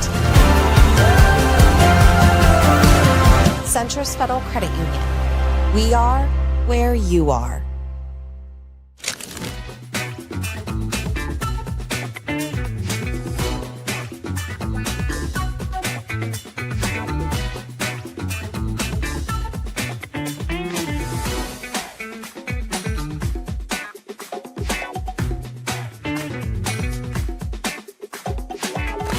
Makes a comeback and stays alive in Omaha. Jake Monroe, you got things started there in the 8th inning. I want to go back to the 5th, though, and that dugout conversation before you guys hit in the 6th. What was that message like? It was a tough one. It was tough love. Just telling us that we got to do whatever we can do to move the baseball. Just fight, and get things going. And, we didn't get things going right away, but it got to the 8th inning, and we were able to get some stuff done. Yeah, what was the catalyst of that 8th inning in your eyes? I think just Eddie's single, move the ball, and I just think the guys' willingness to just try to move the baseball. We didn't beat him with hard hits. We dropped some balls in, but that's good things happen when you move the baseball. You told me a couple days ago this team came in feeling disrespected with a chip on their shoulder. Why can you never count this team out? I mean, if you paid attention all year, we've done this all year. We have multiple walk-offs, multiple comebacks. We're the best team in the last 3 innings. For you and your journey, started at JUCO the past 2 years. How special of a moment is this for you to be in Omaha? This is awesome. Getting that first win in Omaha has been amazing. The crowd, the atmosphere, just playing with these guys has been amazing.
To Hurrdat Sports Live. We're back here on Hurrdat Sports Live. That's DB. I'm Ravi Lulla here at Hurrdat Sports Bar and Grill, reminding you that learning about money doesn't have to be boring. Centris Federal Credit Union has a free online financial education center called Enrich with personalized content specific to your financial journey. It offers tools and resources to help you on the path to success. Go to centrisfcu.enrich.org to learn more. You can even enter into a monthly $1,000 sweepstakes with Enrich. Go check them out. Federally insured by NCUA. Did you ever play against Cam's brother, Ty? Oh, yeah. Yeah? Oh, good ball player. Yes. UNK, right?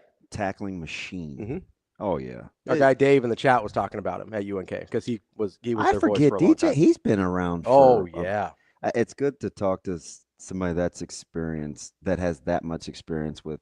His Rolodex is incredible. You ever see him in here? The high school ranks. Yeah. That's peace of mind, because sometimes since I feel like an octogenarian. Listen, you just remember everything. And I'm kind of old.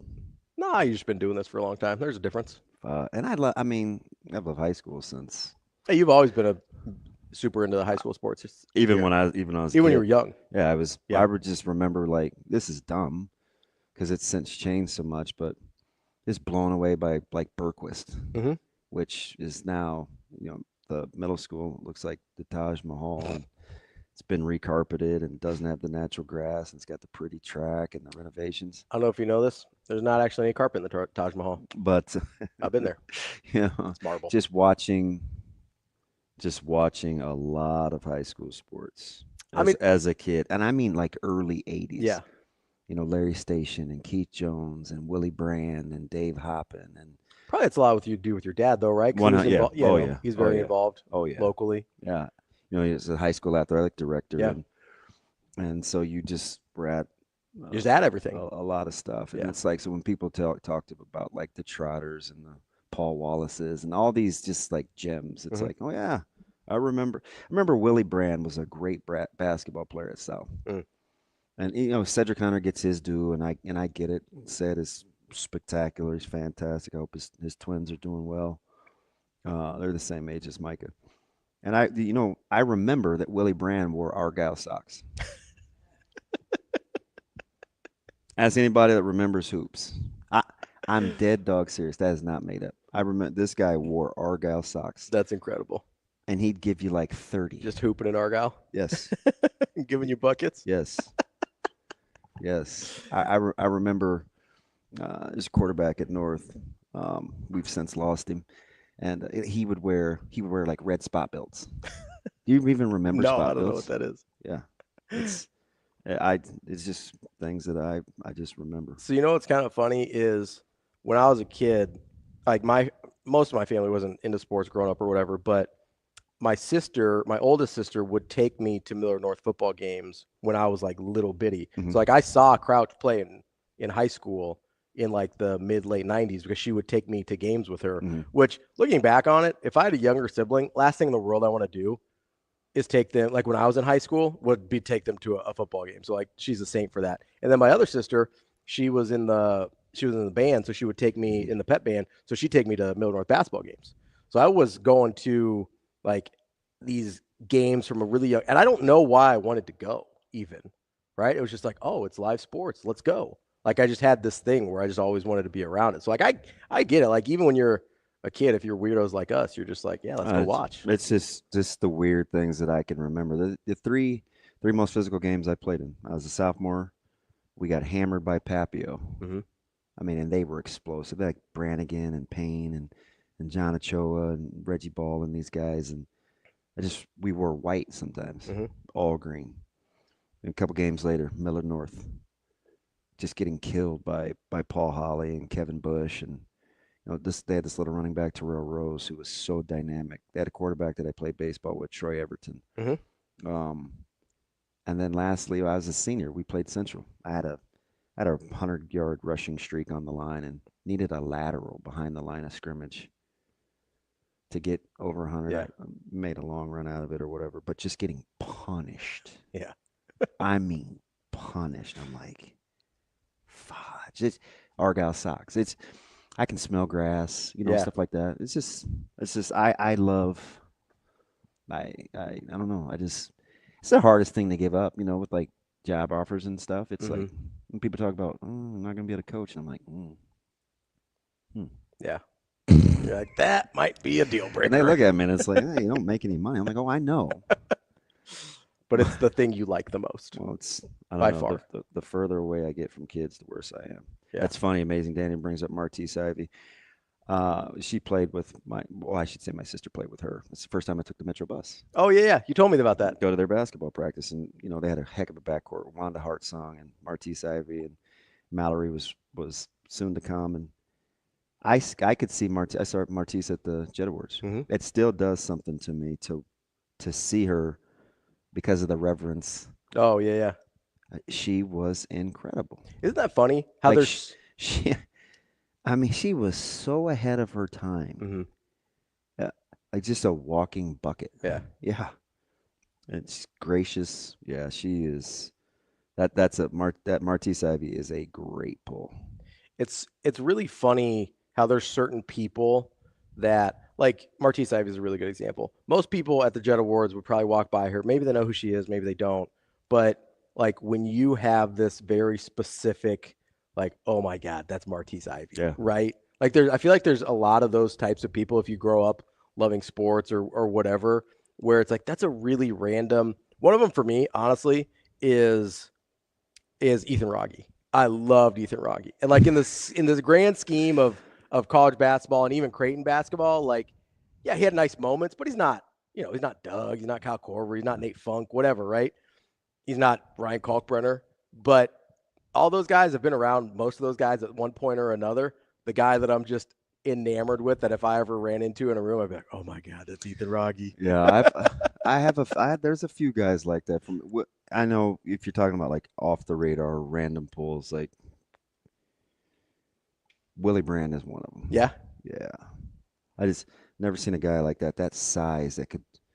Again, Cedric was close. I think Willie was a better scorer at South, but he's just in that rare discussion. This one's a little more popular. Ken Clark. Oh, yeah. I saw Ken Clark run on grass. This is mid-'80s. I don't know. I'm at least 10. Yeah. Because I had a Steelers jersey by then, and I think that was like my 6th or 7th birthday. And or Christmas, I should say. Sears catalog, baby. Bradshaw, worn numbers. I watched Ken Clark run. I can still see it. Yeah. The towel, the thick trunk, the balance. It's like, I think I love him. And I have there's no dog. I don't have it's Brian. I don't really know anything about Brian. You just loved watching him. I just liked watching him run. Yeah. He's just one of those guys that is like in my Rolodex. Is there spots are weird ones? Is there any of those that are like contemporaries? Like people that you were around the same age as? I know as you've gotten past it, there's some guys that are younger that you were like, oh, it's kind of weird because I generally don't have like reverence for younger people, but you've mentioned a few that you do. I tell you a guy whose work ethic I loved. Yeah. I played with a guy, he's a couple years older than me. He ended up playing baseball at Creighton. Tim Decker. Oh, okay.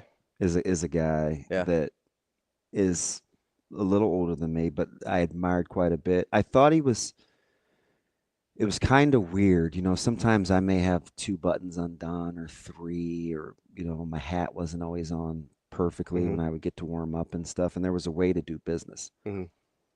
TD was a guy that, he looked like a ball player. Like buttoned up. Yeah, looked like a ball player. Sean Peterson was a guy, who could flat out shove. Ended up going to K-State. Really, really good competitor. There are a lot of guys like that. I'm like that with Rob DeBoer. Played at Burke. That kind of, idolize may be strong, but just guys I have a reverence for. Probably the one that's still to this day, because I used to see him a ton. I haven't seen him as much the last couple of years, but I would say Mike Stick is like that. Another Burke guy. Coached against Easton. I'd always see him, follow him at NDSU, and I'd talk to Sticky a lot. Yeah. Guy could hit it a country mile. Just big, cock strong, yoked. He's a really good businessman. Yeah. Yeah, like sticks like that. There is something about, especially in high school, because you don't see a ton of guys with like real power in high school, just because it comes later for a lot of those guys. Yeah. There is something about, like, I remember I've told you about like the Darren Ruff home run at Millard West before, where I thought he was going to kill somebody on Q Street. Like, I remember that thing like it was yesterday. Yeah. It is just one of those that never leaves your mind, because you're just like, oh my God. Like, I can see Heiser shoving from Millard South. One guy that I always struggled to hit, for whatever the reason. Yeah. I didn't like playing there either. Yeah. At Millard South? Yeah. It's kind of in a weird spot, like if it's in the same spot, I assume it's in the same spot that it used to be back in the day, but you've got kind of the like admin building up behind it, and there's like the tree line. And his battery mate was a guy named Bo Baltzell, who I spent a lot of time with. You want to know Jed Dalton from Papio is a guy that I have a ton of reverence for. You know, a Papio guy I was thinking about the other day? Kamara Barty. Those are contemporaries. Ryan Worley. Oh, yeah. I had forgotten about – somebody asked me about the 2005 Nebraska CWS team, and so I went back and looked at it because I was like, yeah, I know Gordo was on that team and, like, Jabba. How about a lot of those guys are coaching together? Yeah. Did you see that piece on Channel 7? Yeah. That's kind of cool. But I looked up – I didn't know Dunsing's kid was that old. I didn't either. Yeah. And then I looked up – so I was looking up, and I go, oh, man, I forgot. Because I remember watching Ryan Worley in high school because he was – I think a year older than me, maybe. Yeah, he was a year older than me if he was there in 05. And watching that dude, and he was for a shortstop, he was like 6'3", 6'4", big dude. You generally don't see shortstops that size in high schools, especially here in the metro. You know who gets lost, and I'm telling you, he's as good an athlete. And when I say no one ever brings him up. Who? He's as good as athlete as I've seen live and or played against. It was Chad Myers from Gross. He was a great football player. He's a great baseball player. Ended up going to Creighton for a little bit. He was incredible. He had kind of that Cozio frame. Yeah, got compact. God, he was so good. So good. So there was this the other one that I was thinking about. Troy Travis is a good pull too. Yeah. Incredible. And you know Troy Travis. Yeah. From the Beef Days. It's funny he brings up Jerry Swain. Jerry Swain hit us for 407. Yeah. 404. Oh. And it was the very next week. I'd set a state record against Ralston. He broke it the very next week. Like I'm telling you, I'm within 3. It's either 404 or 407. Yeah. Yeah, he played with VJ. Jerry Swain was incredible. One of the dudes that I was thinking about when we were talking about this kind of went below the radar because I thought he was the best basketball player on that team, but he wasn't the most well thought of guy. You remember Carl White from Central? What do I? That dude was a bucket baller. Listen, walking bucket. Yes. Very underappreciated. I'm pretty sure that's a good pull. I'm pretty sure because he went to UI Chicago. But he had Courtney Grigsby and Benny Valentine on that team. Yeah. So even though I thought he was the best basketball player of the group, he flew below the radar a little bit because Benny was, the short point guard who was really good. And then Courtney obviously was a two-sport athlete. He was going to Nebraska and everything. But man, that dude, I think he gave Miller North 8 threes one game, which back then in high school was crazy. And for me, sometimes it's for a different reason. Like I remember, you talk about guys that was kind of unsung on really, really good teams. That's how I felt. There's a player that went to Creighton Prep, and he played with. I mean, there are a ton of fellas, right? Yeah. I mean, there's the Murtaughs and Lukey and Junior Bryant. That's all these guys. Game Dog Bro, Junior Bryant, yeah. Allen Robinson. Okay. He played in the same backfield as Jason Williams, who gets a lot of the. I mean, Jay Will ended up going to Iowa State, playing, but Allen Robinson was a guy that had just a tough guy. Yeah. Kind of, just did his thing, flew under the radar. They had a couple of hoopers like that too. Melvin Chen. Yeah. Was a guy that was a really, really, really good player. Do you remember? I think it was. So you remember Isaiah Fluellen from Nebraska? I think his little brother. Yeah, I watched. Played quarterback at Bellevue West. Yeah. And then went up to Wayne State. Silas. Yeah. That dude. Again, another guy that went for over 400 hours. That dude, Silas Fluellen in high school, was just phenomenal to watch. Do you remember Hardy? You remember one of his? Well, he had. Who was there's a quarterback. Ended up going to Nebraska for a little bit. Who was Greg Hardy's quarterback? He broke our back in overtime when I was at Burke. Again, another guy that got away on a 3rd and forever. And he ran for forever. Yeah. Then they ended up scoring. They had a wide receiver, little sleek guy, Harding, who was really, really good. Yeah. Just a little on the small side. But I can remember. Yeah, Silas. I remember Silas giving people fits. Yeah. That was and they had another guy. And that was early when people were adopting different kinds of offenses. Bellevue West was kind of on the front edge of that. Yeah. In mid-2000s. Remember Jeff Sauter? Oh, yeah. Oh, yeah. Gee, Merry Christmas. Oh, that's right. You guys played in the Thriller. Yeah. It was 200 to 170. Yep, I remember Jeff Sauter. God, he was a menace. Yeah. He was so good. He gives me nightmares. He gave a lot of people nightmares. The reason I just was doing bare knuckle fighting. Nebraska was like, oh my God, you cannot be here. God, he was so good. Yeah. Well, that's how I felt. One of my favorite players of all time. Who? Is a Miller North guy. Now I'm going to forget his name, which is what era? 03. Alley runner. Great, arguably the greatest tackler I've ever seen. Oh, Jake Galusha. Galusha. Yeah, monster. You talk about mean-spirited. So Holy cow. So was it his mom? It's probably his sis. It's probably his nephew. Yeah. He's a nephew maybe that's Breeze's age, Micah's age. Micah's playing flag football. So Mike is young. He's playing for Michigan Land. So Mike was probably 3rd or 4th grade. Little bitty. And Galusha's mom was at the game. And somehow she must know that I have an affinity for her son. And she goes, "Oh, my coworkers were telling me what you said about Jake." And I was like, I'm looking at her. I'm like, "You're his mom?" And I'm an adult. I'm telling we did some of their games for Cox. Yeah.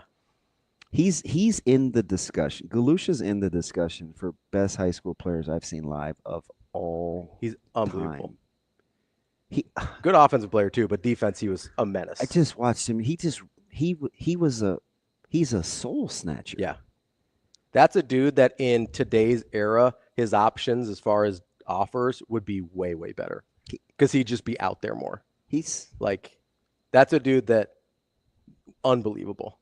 I saw him make a play on a jet sweep against Burke, against another really good player, Travis Lichty, where I was like, props to both of them for getting up. Yeah. He's violence. He's running the alley. Yeah. And Lichty's and he was really good on those sweeps. And it was just like, oh my gosh, is everybody okay? It was like a sonic boom. Yeah. Galusha he belongs in that discussion. Yeah. He top 10 of. Unbelievable. Yeah. He was incredible. Yeah, I have a huge affinity for Jake Galusha. And, what's funny is, like, really good offensive player, too. Like, really good. Well, so was Shada. Yeah. Which is criminal how it was so brief. Yeah. He was the best offensive player in the state for 7 games. Yeah, you know what? That's probably not a reach. I don't think it is. That's probably not. I know he went for a first down. I remember we did the stats. He was going for like 11 a carry. Yeah. And 11. He had like 1,200 yards in 7 games. I'm like. He made All-State on 7 games. Like every time he touches it, it's a first down. Yeah. He only started quarterback that 1 year. Seems like a lot. Because McCardle was there before him. Again. So I saw that guy have 53 carries. Yeah. That's a dude that I was a big McCardle guy. McCardle was really, really good. But yeah, he used to train at the same place I did. He's at Cybotic. Oh yeah? Yeah. I'd always sit there and I'd be like, Iowa, I know you got some offensive problems. Like Shada's pretty good. Where did he end up going? Was McCardle K-State? He went to K-State for a while, and then I think he ended up at UNO for a little bit. That dude could play. Relentless. Low center of gravity guy. Relentless. Yeah. He probably had more spectacular runs than Shada just because of he's so hard to get to the ground. Yes. So low to the ground. But Shada just had that, oh my God, speed. Yeah. Like he would hit a seam and you're like, good night. Yeah, the Galusha thing gives me chills. Yeah. Not a guy I'd love to have played against. You know who was really – this is the last one, then we'll take a break here. You would remember him and almost nobody else would. Ike Chima? Keith Lloyd. Oh, yeah. He was a Division I thrower, but unbelievable fullback, unbelievable defensive end, and also kicked and punted for us. Yeah, he's the biggest punter I'd ever seen, maybe. He's huge. That's one of those where like, dear God, don't let the punter get to me. Yeah. Like he'd roll it just didn't look right. Yeah. He looked at his gear. I'm like, I shouldn't be punting. He was good at it, though. He was, I don't want to say this without really knowing him. I just know he played. Yeah. Pretty mean guy. Nicest dude in the world. Really? Yeah. Oh, a light switch flipper. I didn't know him super well, but he was friends with he was really good friends with some of the people I was close with. He was the guy that he's we call him a look backer. Yeah. Where after they dusted you off, just can't look back. He'd always look back, and I always thought he was like checking to see if you got up. Like, you okay, bud? Yeah. You alive? He wasn't a Mike. He wasn't. Yeah. He was a look backer. Yeah. I didn't know him super well, but as far as I knew him, nicest guy in the world. Just super nonchalant. Wyatt Missouri. What's up? Thomas, I remember I did Wyatt Missouri's game in state finals. I think he scored. Wyatt Missouri was really good. He had a pick six. He had a punt return. He had a regular run.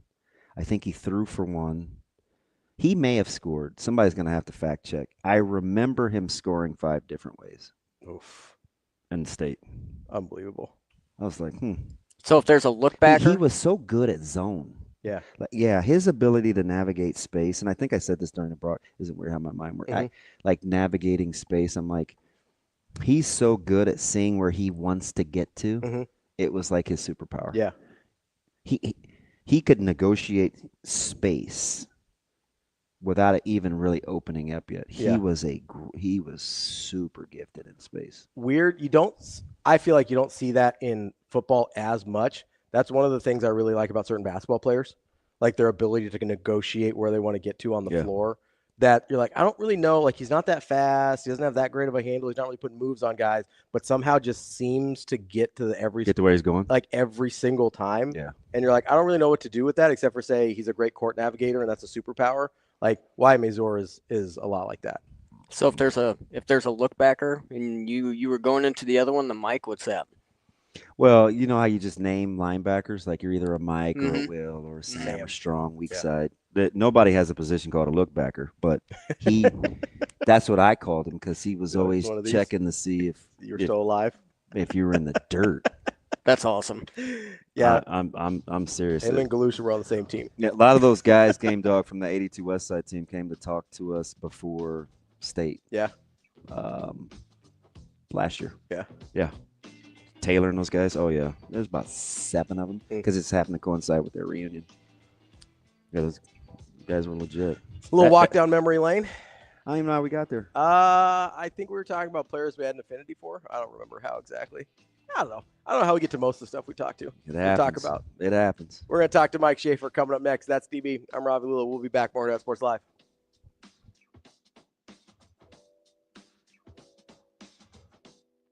Avery Howard here with Caden Bodine because Coastal Carolina is 2-0 in the College World Series.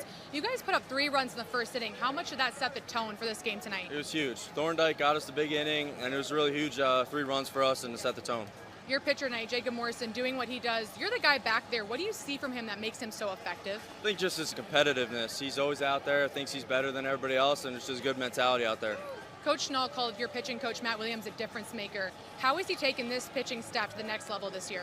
I think just pitch calling and making the minor tweaks to each guy. I mean, Lynch made a great leap from last year to this year. He has a point, whatever ERA, and he's just been dominant for us. Your head coach also makes a point to tell everyone that he has the best backstop in the country anytime he can. When your head coach talks about you like that, what kind of confidence does it give you? It's awesome. I mean, I have a high respect for Coach Schnall. He's my favorite coach of all time. And I think it all comes down to Matt Williams and the coaching staff. They do a phenomenal job, and they make the right pitches, and they help me look good back there.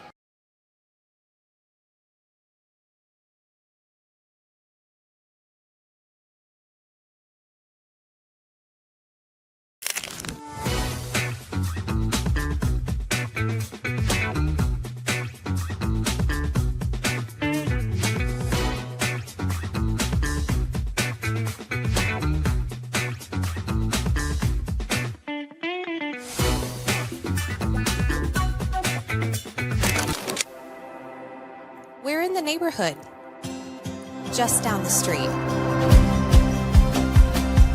With a wide variety of home equity products to help you create a relaxing oasis.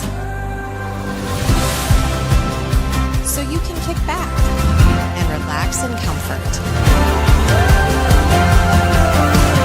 Centris Federal Credit Union. We are where you are.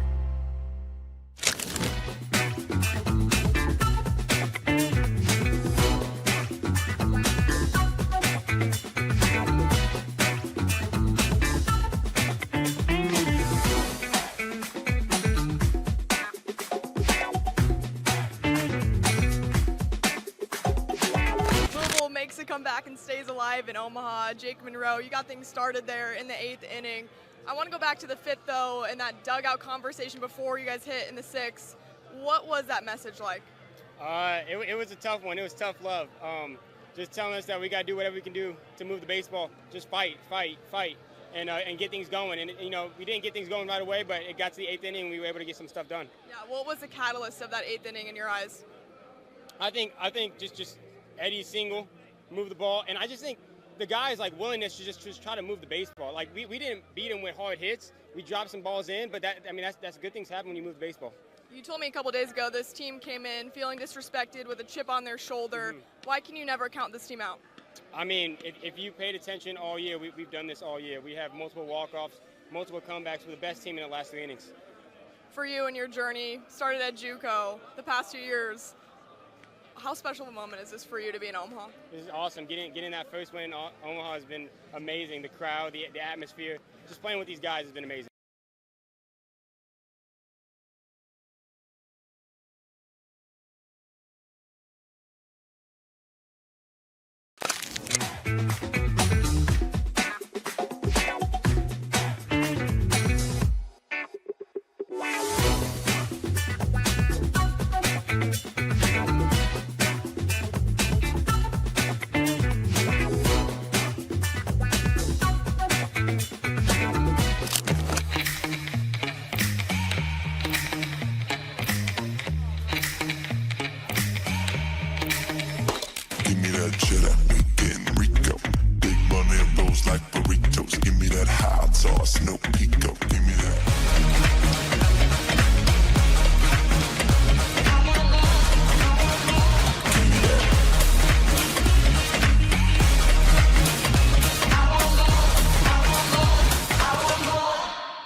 You're listening to Hurrdat Sports Live, covering Nebraska football and recruiting for 24/7 Sports. Here is Mike J. Schaefer. Yeah, that's a grown-ass man right there. Mike Schaefer. I don't know. There could be bacon involved. Mike Schaefer. I appreciate it, guys. Thank Brian Edwards for me. Here is Mike Schaefer.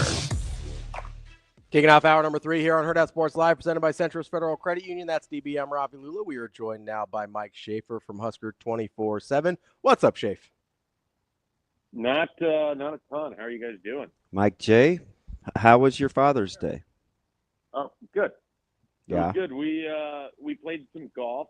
It was Hudson's first time on the golf course, which actually turned out to be a bit of a cheat code because he would go up to the green and then pick up my ball and then go put it in the hole. So I didn't have to putt very often. And it's a lot safer than when you've got him in the batting cages or on the bump throwing bullpen sessions. So that's got to have its advantages, doesn't it? Yeah, he has not been in a batting cage yet. He did run the bases and was on a pitcher's mound last week on Wednesday for the first time. And I got to say, the sheer joy on his face as he took 7 minutes to go from home plate to first, just like his dad, was just impressive. Yeah, you know? way ahead of you at 2, man. You just wait. You just wait. Creating a monster over there. Shafe, what's the penalty if a toddler picks up the ball on the green? Or does it just count? How does that work?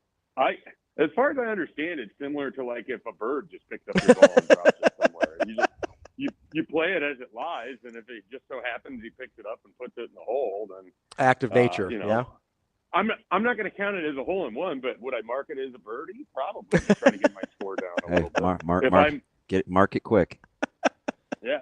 So it's like the guys at the Open this weekend kind of jogging to get their balls marked. That was a travesty. They need to not play there again. Thank you. I had this conversation with Jess on Husker Sports Nightly.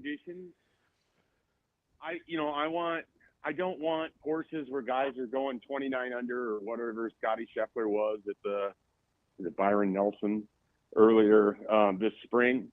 But I also that's not fun to watch either. That's there's got to be like a happy medium somewhere between there. I will say I was very excited for JJ Spawn. That's kind of who I was rooting for coming down the back nine, and then that putt, that was a cool way to end what was a pretty brutal U.S. Open. So I was talking about this with Jess. I didn't mind, kind of the mental fortitude and kind of the battling and the toughness.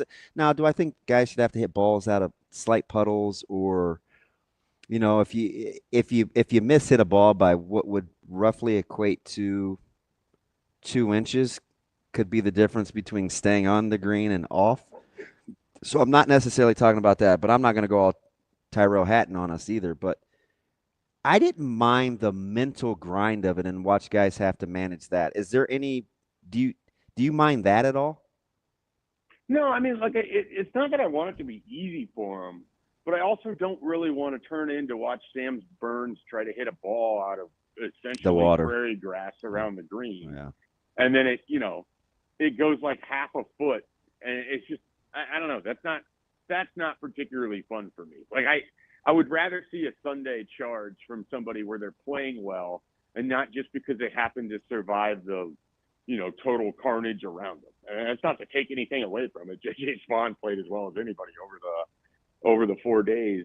It's just I personally there's got to be some level between just whatever Oakmont was here and the Byron Nelson where we can have a major. And the British is like this sometimes where you'll get really tough conditions and you'll see 3 under win it, or you'll also see where a 20 under wins it if it's not tough conditions at all. So it's just kind of the nature of what the week is and everything. But I just don't need to see that rough around the green. That thing was giving me nightmares. I struggle when it's very far from PGA conditions. I can't even imagine what it's like to hit out of that when you're next to the green and you have to chip out of it and then land it on something that is just a sheet of ice and is undulated and is just going to fly. So, but that's why they're professionals. I mean, some people absolutely love it. Like there's some people who this is their favorite of the events. For me, it's an easy third. I will take the Masters and the British over the U.S. Open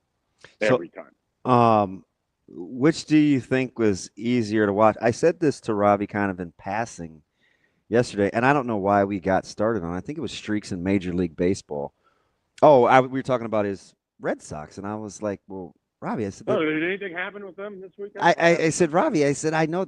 He in typical, Ray fashion, my man melted down. I think reasonably so. I think my reaction was reasonable. I don't know that Damon would understand a team trading away a talented player because. We moved off of Darren Dreifort and Kevin Brown. I know all about that.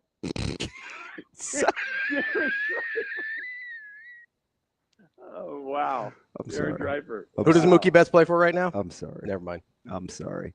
No, you want the? So I'll give you one.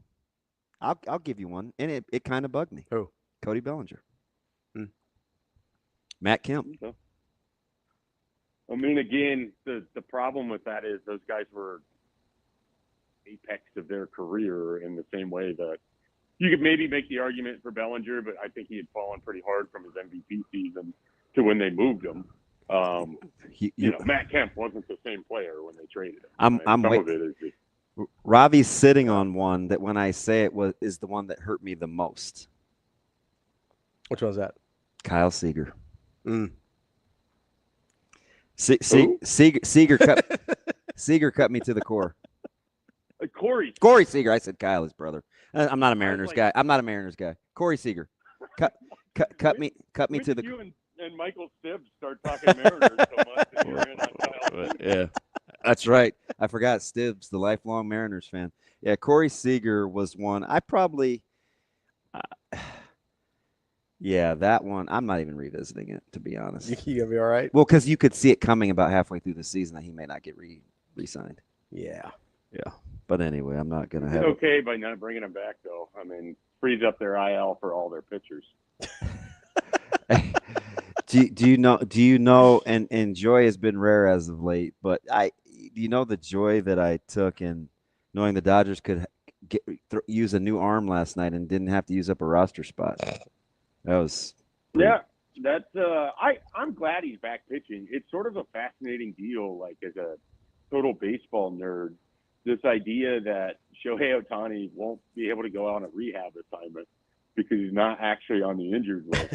So his rehab is at the major league level. And like it's just kind of it is fascinating. Wild. And he is that good where it's like he can sort of just step in. He's just been throwing bullpens off to the side for however long. And then here he is just pitching in a Major League Baseball game. And it wouldn't shock me if in a month from now he has like a 6-inning, 2-hit performance with like 8 strikeouts. So he is just incredible. Like as much as I make fun of the Dodgers and just sort of how they're on easy street relative to everyone else, getting to watch Shohei Ohtani makes it relatively worthwhile. That guy is unlike anything else I've seen in baseball in my life. I don't know. Incredible. I don't know the last time you've taken a deep dive in terms of Dylan Cease, but did you expect him to be better as a father, as a Padre?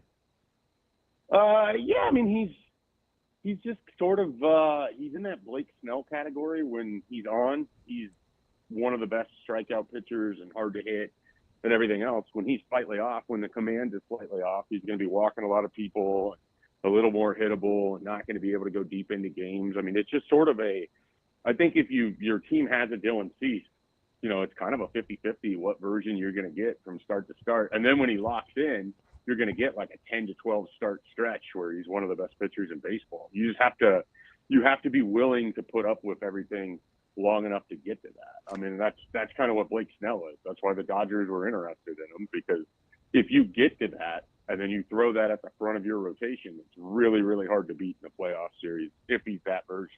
I don't know if Dylan Cease has that in him right now, though. I mean, he's been kind of struggling all year. We're now into June, but again, if that switch flips, he is going to be really good, because that's just the sort of stuff that he has. It's a matter of, can he control it? And the least surprising news ever, Mike J. Schaefer, you will be stunned to know that I said the acquisition of Blake Snell was a little overrated, because his career, if you look at his – is that funny, Ravi? Yeah. Yeah.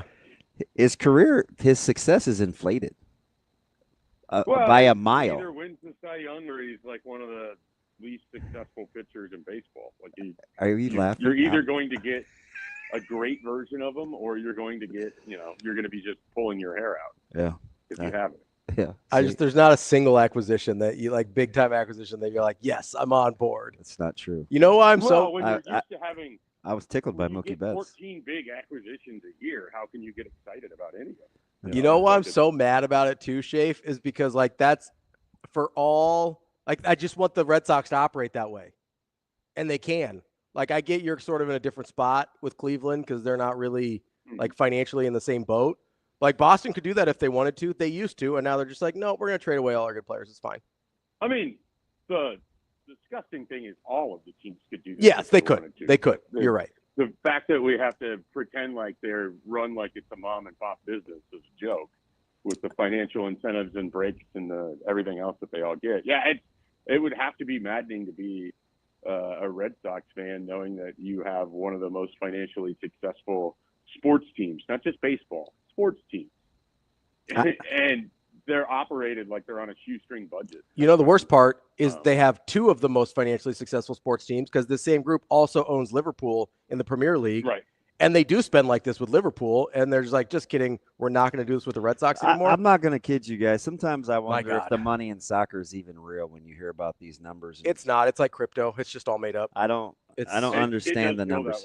Doesn't it? No, it's like, so the guy was talking about, how are you paying $157 million for a guy that you want to acquire? So they paid $113 for the transfer fee. That's not even salary. They paid $113 million to the other team just to be like, hey, he's ours now. And then they have to pay the $157 in salary. But then somehow their financial model says they're upside down on the $250 that's left to Rafi. But what are we doing? Isn't that what you have to do with the format of how the league is set up, though? It is, but you can't tell me that you're crying poverty over here in Boston, but in Liverpool, you're like, we can just write checks. It's no big deal. Schaefer, do you think the $250 wouldn't matter if the relationship was better between Devers and the organization? I don't. You know what I think it is, Schaefer? I think they were jerking him around because they were mad about the money. Well, I also think, and he's mad because they told him to put his glove away. If he ends up playing any first base in San Francisco, it's a huge middle finger to. But I'm telling you that's what you'll know what it was. Yeah, but here's the thing: I think they were jerking him. I came around this way in the last 36 hours. I think they were jerking him around because they wanted to get rid of him. It sounds like, because Breslow is a big dork, like a big math nerd head, which is great, but you can't make all your decisions that way. He was so mad that their model was showing them upside down on a contract, which isn't even a real thing, by the way. It's not. It's just a thing they've sort of made up. They're like, oh, we're upside. It's not it's not a piece of land. They can justify it. They can just justify things that way. I have to say, one of the big surprises for me in this whole thing, even more than Devers being traded, I didn't realize Craig Breslow, former reliever Craig Breslow, was wild. the Red Sox GM. That took me back to, I'm pretty sure he was on the 2013 team with Terry Francona when they made their first kind of playoff run with him. They got to the wild card and lost to the Rays, and he was on that team. And so I was just like, Craig Breslow. And then I look, and of course he went to Yale, and so of course, former player who went to Yale, natural front office material. Of course, it just makes sense. Yeah, I mean, anybody that goes to an Ivy League school, clearly they're the most conditioned to be a general manager in the sport. What could go wrong? Hey, so what could go wrong? at the risk what of percentage of front offices have like at least one Ivy League member in them? It's got to be 100%. At this right? point, it's 100%. I'd say 100. Yeah, I would bet you it's 100%. I'm going to say 1 for 1. That's all they hire. Yeah. It's incredible. You have the same people thinking the same things, and we wonder why the sport gets boring. I blame Billy Bean. Mike J, at the risk of Who did not go to the Ivy League. Ironically, didn't go to any college, ironically enough. the best thing about not having hard outs is we can stretch Mike J because he's versatile, especially in June. Remember when people used to get so mad at me that we only had 18 minutes to talk to you, Schaefer, and we would only talk recruiting like the last 5 minutes? It used to drive this one particular listener crazy. So like, ask him about this guy. I'm going to stretch you a little further, Schaefer, because we have a little time. I get where the Tigers are. But where I was going with the original win streak question in the Red Sox before Ravi had some more traumatic stress. Apologize. Was yesterday I told him, I said, you know what's interesting? Even though the Red Sox have won 5 in a row, and the only other team that had that kind of winning streak was the Astros, who had at that time won 5 in a row. But the losing streak belonged to the Royals. The Nats are at 9 now. I think the Royals are at whatever. What are they? They were at 6 yesterday. And they didn't play. They're still at 6. So I said, nobody's running away, or the Central is just the Central because nobody's played over 500 baseball. It was the only division, Schaefer, in the last 10 where they didn't have anybody that played over 500, and yet the Tigers are still up 9. Are you encouraged or discouraged? No, I'm pretty discouraged. I mean, it's the problem I have is this was visible from the offseason with Cleveland. Like they were in the ALCS last year, and they lost a bunch of 1- and 2-run games against a team that looked at their legendary bullpen with what Cleveland did last year and like, okay, well, can they get these guys out? Cleveland couldn't.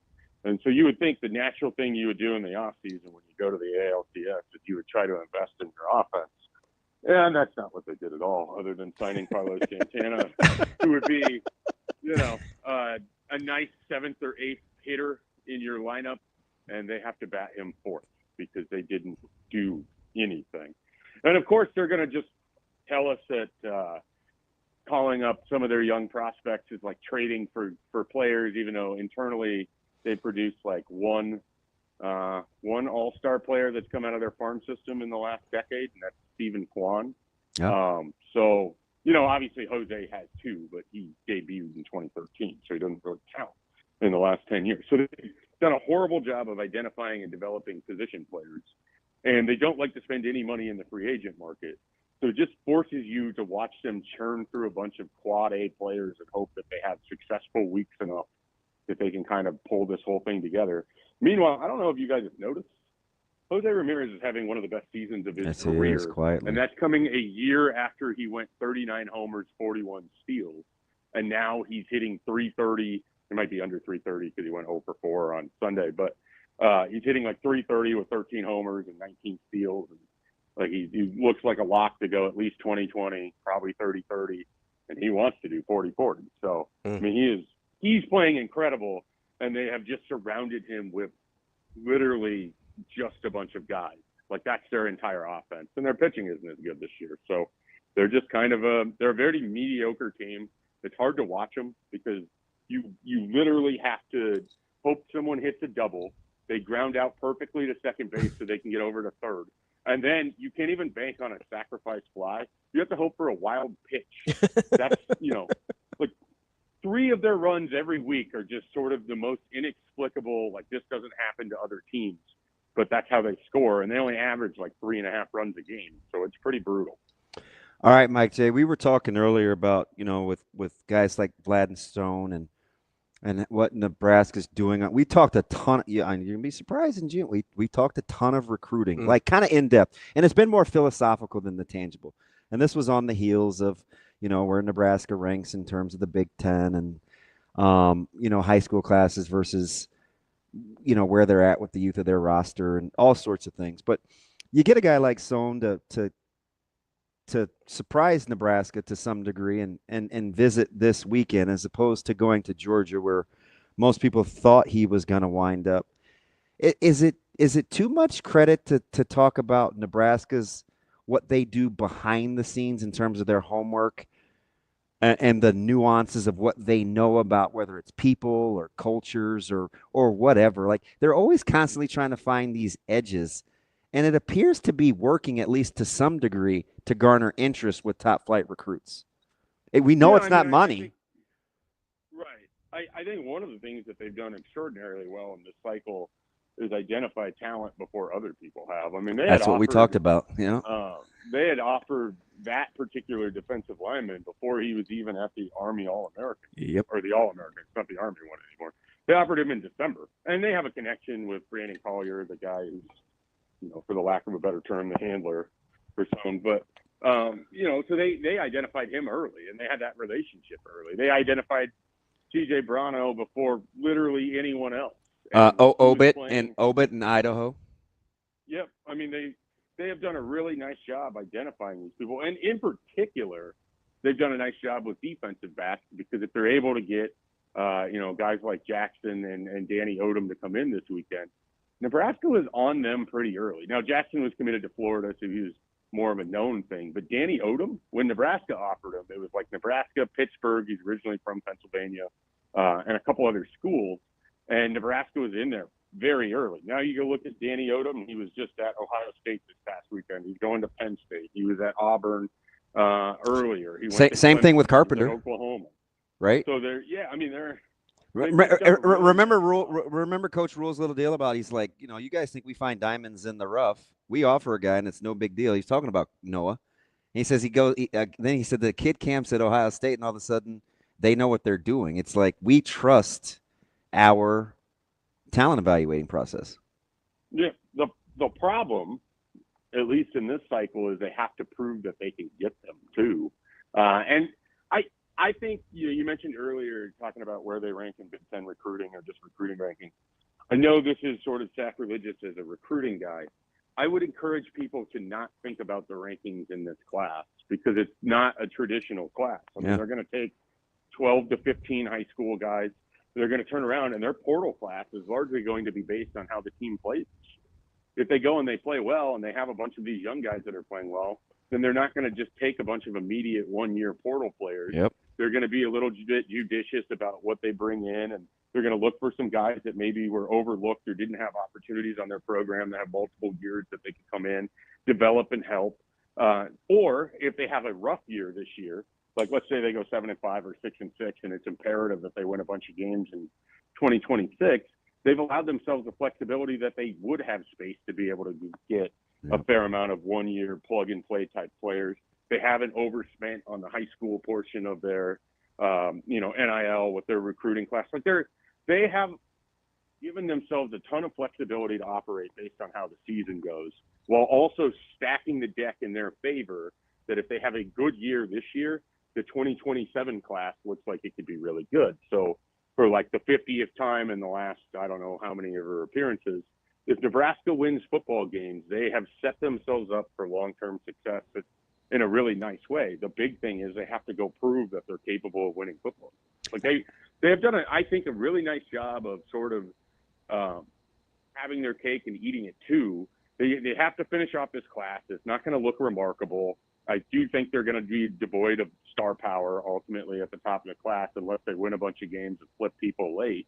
But I think they just allowed themselves to be fluid and move in whatever direction they need to when it gets to December. If they have to go get a bunch of guys out of the portal, they'll have the money and the ability and the space to do it. If they don't have to, then they're going to be able to operate great for 2027. They're probably flipping some 2026s and still going to work out fine. I think that there is a deeper level to Nebraska's recruiting class this year. What meets the eye when you look at where they're ranked at the moment? Yeah, color me intrigued because Caleb will not give me any lunch money. If they don't keep Brunna and get Darian Jones, because this dude is hosting guys all the time. He's got to get he got to start to come through so I can at least eat over the next handful of days, Schaefer. So color me curious. I got permission. Lock them out of the house. Change the garage code on them. Schaefer, that's me. They do that too. Whatever you got to do. So here's the deal though. Like on all honesty, and I got permission from his dad. I asked, but I was walking into 7-on-7 yesterday, and I saw Darian's dad, and he's walking, and I'm like, D, what's up? And he says the first thing he said, it's just he and I, right? And he said, "Man, let me tell you how smart Coach Rule is." And I set this up to Ravi. I'm like, "Hey, Iowa guy, he's had to learn to love Nebraska."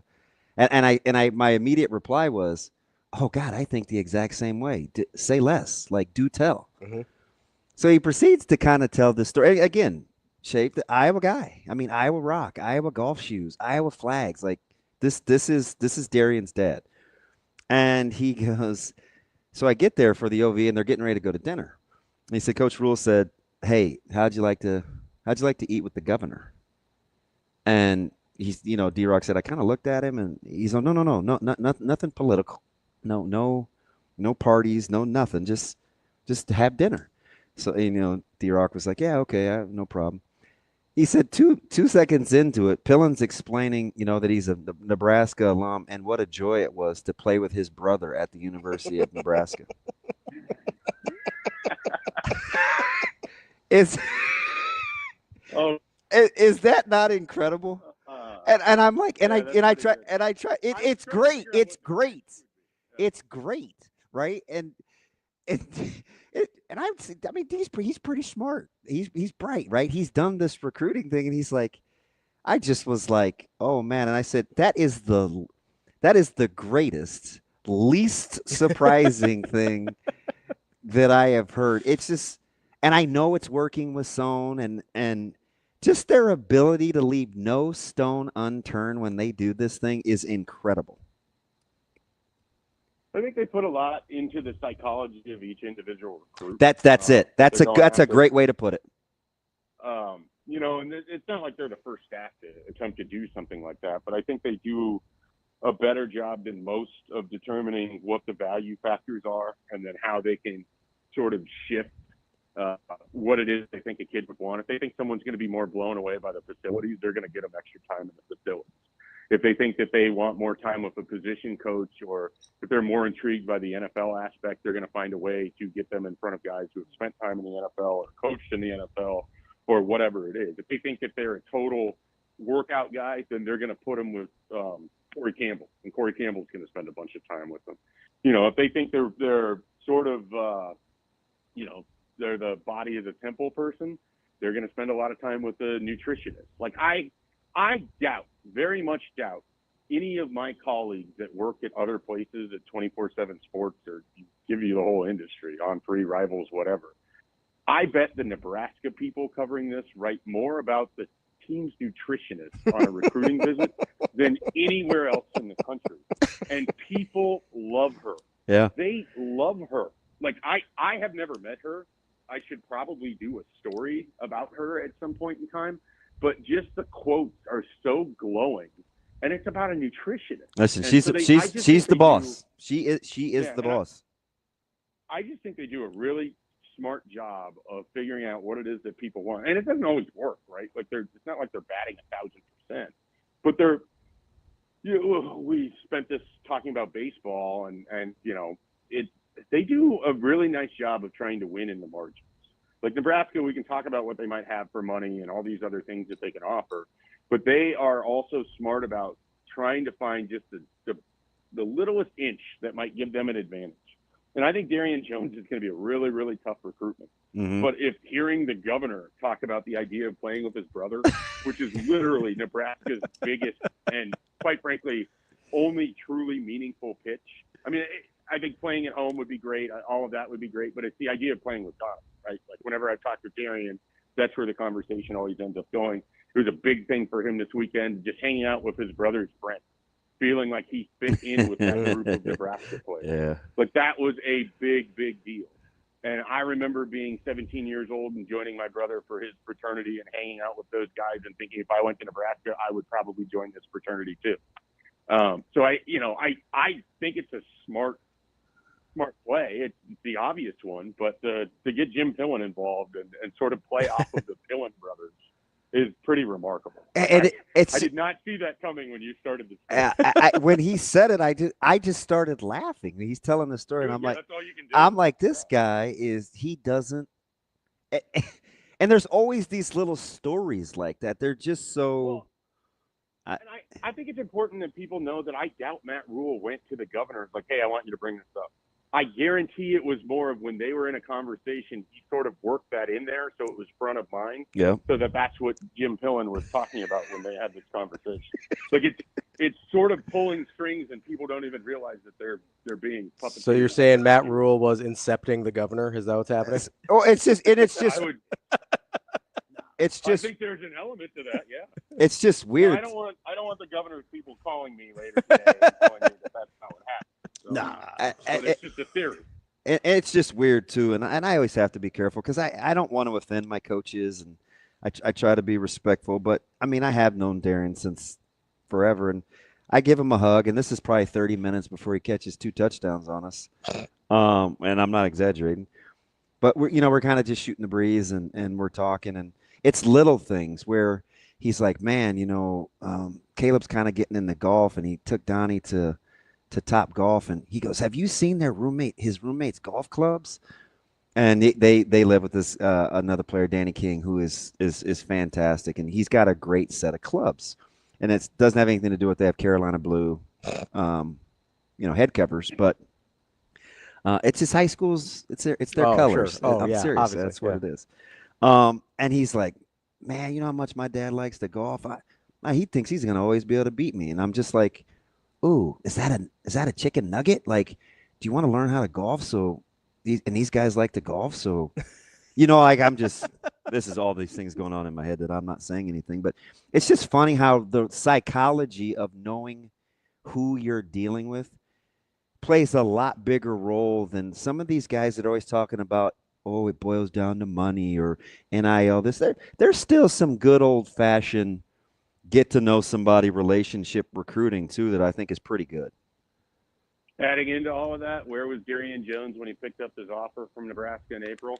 On the golf course with his dad in Arizona.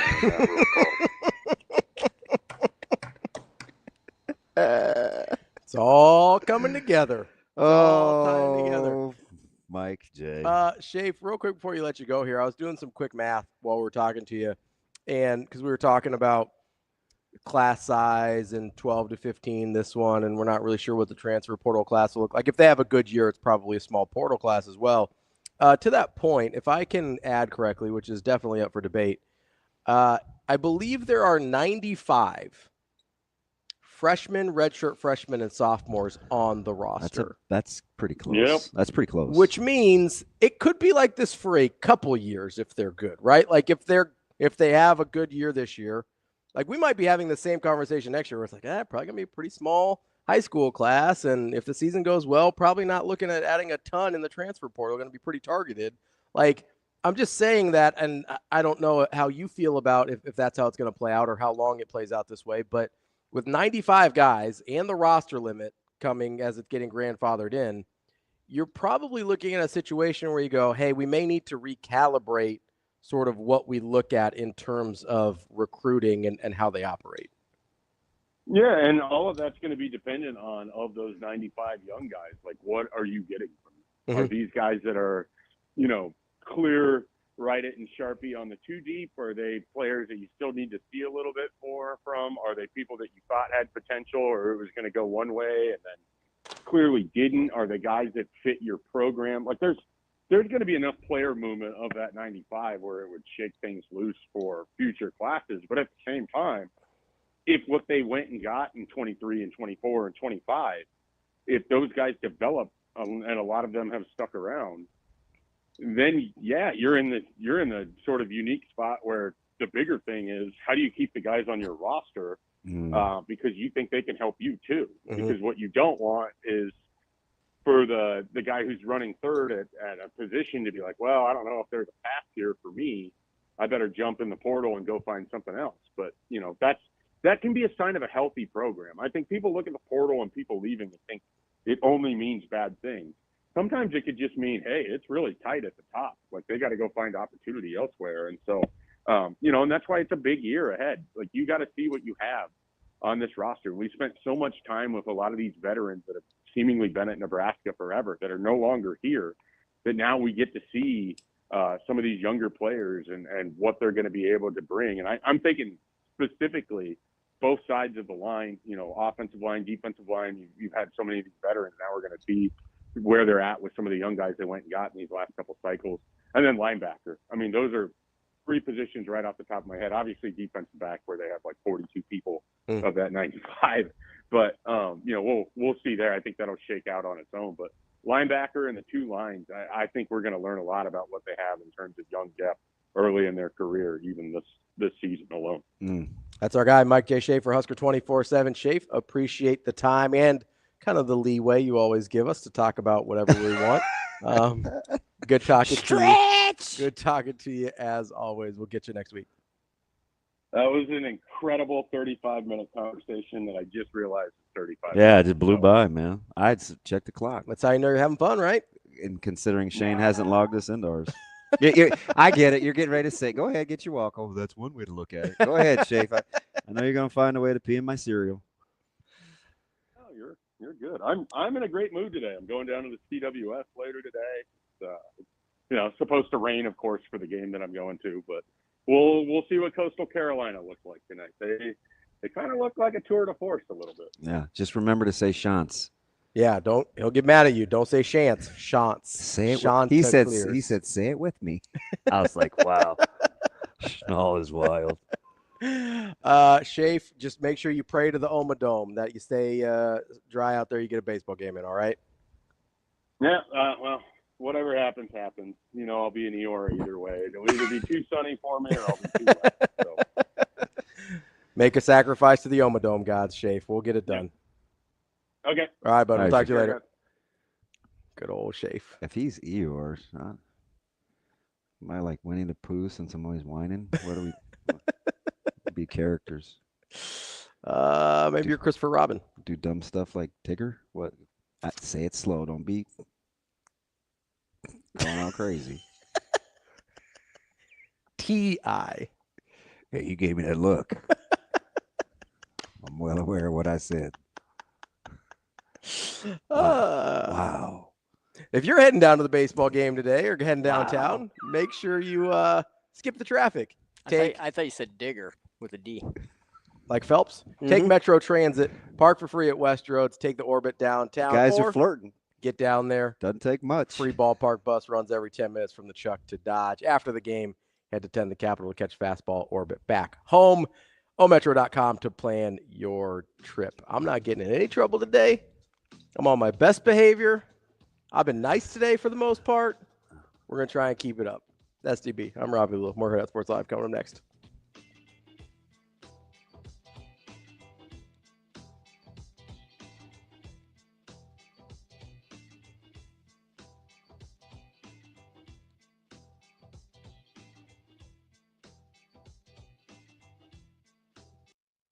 You're watching Hurrdat Sports. If you want to meet Hurrdat Sports out here at the baseball village, this is the worst place to go on the Ferris wheel. But you would be able to find it because we are out at the corner next to the old mat. And you could find sunglasses, hats, T-shirts, all the good stuff. And who knows, maybe you'll even run into Kyle Byers. Yeah, rally towels. We got a bunch of candy down there. It's awesome. You know, like the best time of the year is this event because you get to swing through. You get to literally see the entire team all working together from Hurrdat Sports. And we're giving away stuff.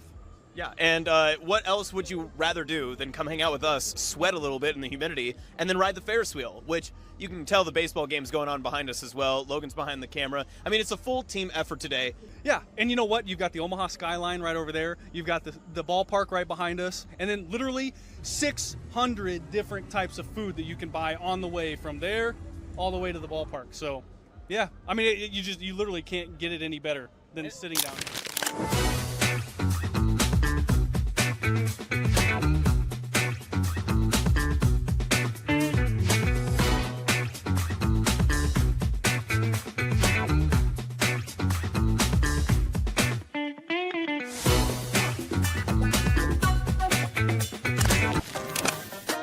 I'm Ravi Lulla. I'm Kenny Bell. We're here from Hurrdat Sports. Don't worry, Metro Transit has you covered right here on the ballpark bus. Gonna run from right here down by the stadium, north of downtown, all the way up to Dodge Street, making a circle to drop you off wherever you need to go. Oh, beautiful. So what's it cost? It is free. It runs every 10 minutes, and it'll run almost all day until an hour after the last game. Or Kenny, if you're like me, you don't want to deal with driving downtown at all, Metro Transit has you covered there too. You can park out at West Roads for free and get a ride downtown through Orbit. That's right. They added an extra Orbit stop at 10th and Capitol. Only $1.25.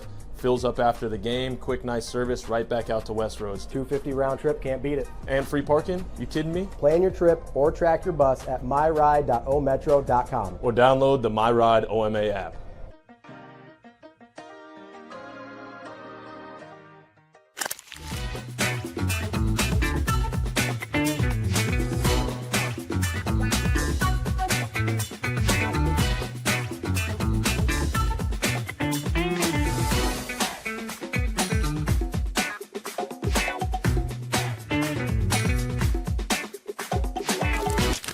Imagine your first dream home and the feeling of walking inside for the first time. With Centrist Federal Credit Union's First Time Home Buyers program, you are at the doorstep of bringing your vision to life.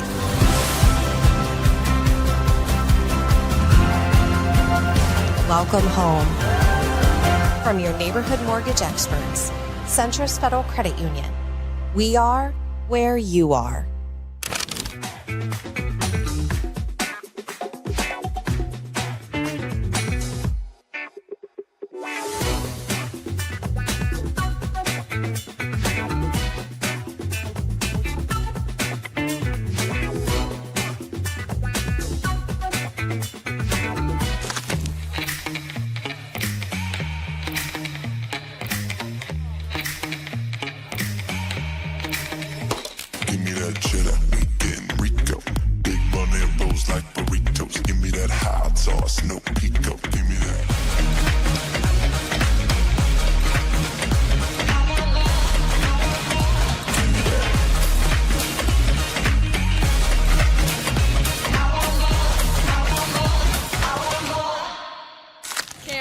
How do you describe what we just witnessed here in Omaha? I don't think you'll ever see that ever again. He's an ultimate competitor. Gage Wood, great teammate. He's one of those kids, when he's done pitching, he's in the dugout, he's a vocal leader. He's just a leader on and off the field. So I'll be so happy that could happen for him and his family. And believe it or not, he's a better fisherman than he is a pitcher, so he's a great kid. Love that to happen for him. We needed that as a team.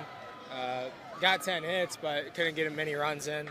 Wind blowing straight in at 20 miles an hour, so that was just big, huge for the team, and we get to play tomorrow now. When did you know Gage Wood was so locked in? When he started striking out everybody. He just pounds the strike zone. He's got an elite fastball, but his competitive nature is just through the roof, and I love playing defense behind him. How about a shout out for Ryder Helfrich too, and behind the plate and calling that game? Yeah, that was one of the first things we said when we were in the thing back there in the team huddle. We were like, Ryder calls all the pitches, so that's even almost as cool for Ryder than it is for Gage. It's just a special moment. I haven't really processed it all yet, but very cool for the team.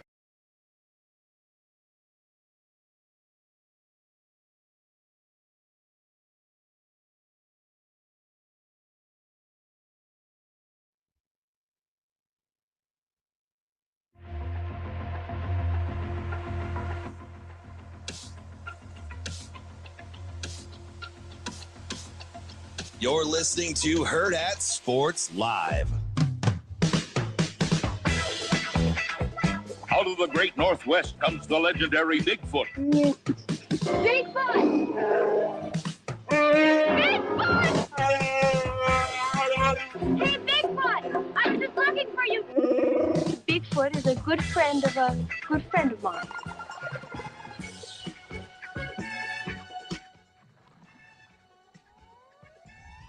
Welcome back, Hurrdat Sports Live. That's DB. I'm Ravi Lulla here at Hurrdat Sports Bar and Grill. We are joined now by Harriet McFeely, who we affectionately dubbed the Bigfoot Lady. Harriet, how are you this morning?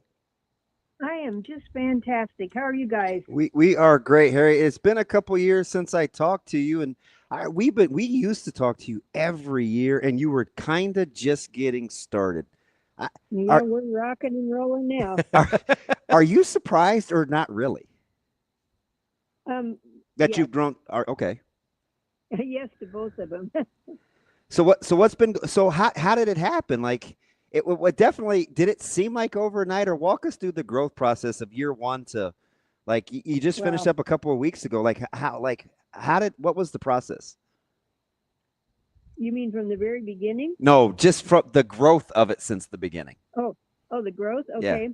Well, it was an idea. It was a dream. My husband and I talked about it about 8 or 9 years ago. And, we just added to it, and I met other people and we visited, and it seemed like a lot of people had the same vision, but we didn't really put it all together. And so it all started in the city auditorium here in Hastings. And yeah. I'll never forget, they asked me, how many people do you expect? And I said, 25. And the first night there was 250 people that walked in, and I was absolutely just flabbergasted. I couldn't believe it. So every year we've added over 100 people every year now. Wow, that's incredible. Harriet, I do have to ask, I want to go all the way back to the beginning. Like, where did the fascination or the interest with Bigfoot originate? Like, where did that come from? What got you onto this path where you say, hey, like, I feel like I need to know more? Yeah, did that come from Dick, or was that you too, Dick? No, that came, actually, I know the exact date that I started.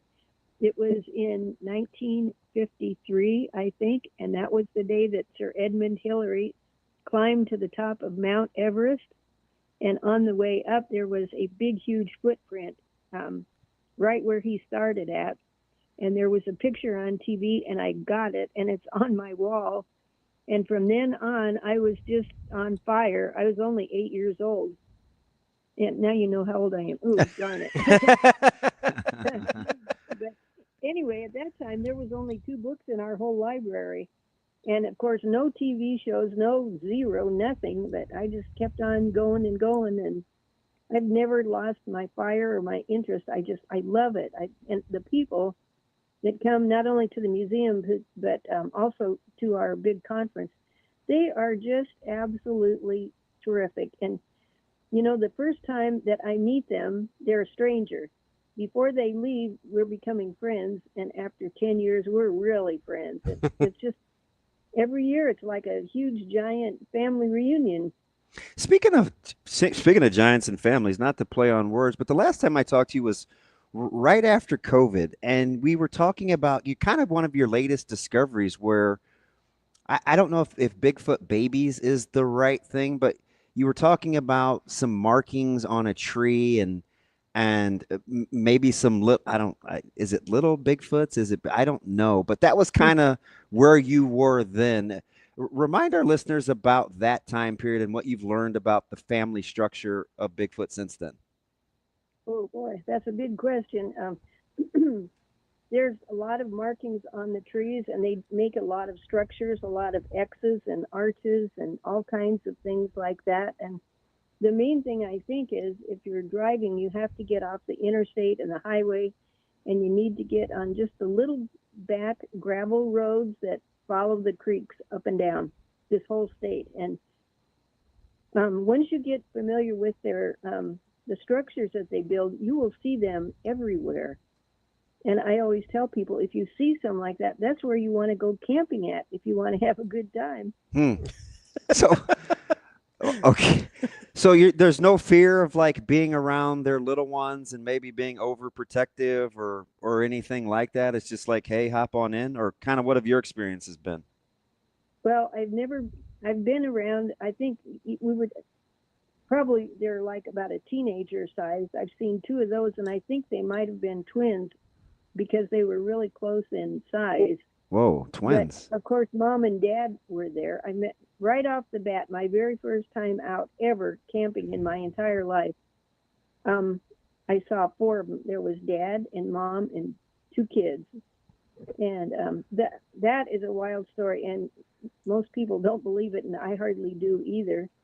But I was with a school teacher in Colorado, and she'd been going to the same place for 10 years. Which I'm convinced that's why people have sightings, because they knew her and they trusted her and they knew she would not hurt them. So we went up in the mountains, and she was leading the pack. It was an all-ladies team, and there was 5 of us, five newbies. And she went up in the mountains, and she yelled, "Hey guys, come on down. I got some friends I'd like you to meet." And I thought, this woman has gone crazy. That's exactly. I couldn't believe it. And it wasn't even 5 minutes later, and there was crunching on the leaves. And first Dad came. He was standing right across from me, about 6 or 7 feet away. And next came Mom, and next came 2 kids. Huh. And that was my first real life introduction to them. But it was so amazing to me. Of course, it ruined my sleep for 2 weeks, but I just couldn't believe it. You cannot process, well, I couldn't in my head, that I had actually seen what I have thought about for years, and I always believed them. But believing them and seeing them face to face is an entirely different experience. Why do you think that photos have been so hard to come by? I think the reason why is because their survival depends on not getting caught or being seen, because someday some idiot is going to shoot and kill one just so they can say, "Oh, I've got a tooth," or "I've got a piece of hair," or whatever it is.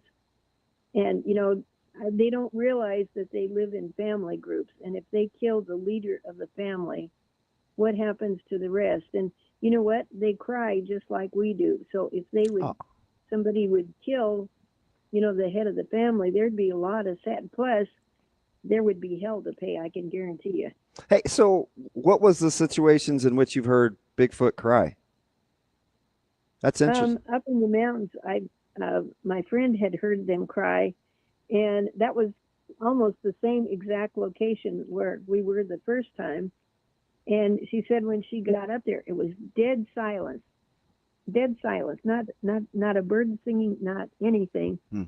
And all of a sudden, she heard a baby cry. And there was a cave right up above her. And she said, a newborn cries different than a baby does at 6 months old. And she said that was exactly what she heard. And so she left because she thought Mama and baby would need some privacy now. So, Harriet, you mentioned, there might be hell to pay if something ever happened to one, but also that, you've been up pretty close with them. In your experience, are they largely peaceful and don't really just kind of don't want to be bothered and don't want to bother anybody? Or what do you know about kind of their demeanor? Or diet? That's what I would be afraid of. Yeah, well, their diet is mostly deer and other little animals and fish and snakes and turtles and stuff like that. But it doesn't consist of people, fortunately. And I think that they are basically peaceful. They don't want trouble any more than we do. And I know the kids, they like to play tricks on you. They do that to me every now and then. Hold on. What kind of tricks are the little, or they're like little pranksters? Yeah, I mean, it's nothing dangerous and it's nothing that would hurt you. But the first thing I remember was we were camping up in Colorado, and as we were out walking, through the hills, there was, pieces of wood and stuff like that, branches that had broken off the trees. And so we'd always pick them up as we walked. And then when we got back to our campground, to the tent, we'd stack them all nice and neatly on the right-hand side of the tent. And then that night, when we were going to have a campfire, we'd have plenty of fuel for the fire. And so one day we had a nice, neat little stack. It was all neat and orderly. And I was the first one out of bed. And I got up and walked out the front of the tent. And I just happened to look around and I go, darn it. Our whole pile of wood was completely gone. I couldn't believe it. And the girls just now, then they were getting up and I said, look at our whole pile of wood's gone. And I looked to the left-hand side. There it was on the left-hand side of our tent, and it was stacked up nice and neat and even. And that was what they did. It was a prankster. And, you know, it didn't hurt anything. Nobody got hurt. And it was really funny. And, you know, they did that overnight while we were sleeping. So I'm curious, because you seem to, and some of your friends have seemed to garnered such trust. Is it because they know that they get the sense, or you guys have talked, that they know you're not going to take photos? Well, I don't even think it's necessarily photos. I think they know that we're not going to hurt them. And that covers photos and a lot of other things. And, you know, it's just like any friend that you would have personally. It takes you a long time to develop a best friend and, you know, trust and everything and experiences. And that's exactly the way they are, I think. Interesting. So, Harriet, I am kind of curious do you feel like you've run into the same, is it Bigfoots or Big Feet? I want to get it right here. The same. Well, I just say Bigfoot. I mean, if you were talking perfect English, it would be feet. But... Okay. So do you feel like you've run into the same individuals on multiple occasions? Like, can you know, I see these videos of people that raised lions growing up. They take them back into the wild and they recognize them immediately. And I'm like, I don't know, that's just like a regular lion to me. How do you tell that's yours? Like, can you tell the difference? Do they have kind of unique markings or personalities you can identify? I think some of them kind of have the same mannerisms, and I'm sure a lot of the readers know Ron Moorhead.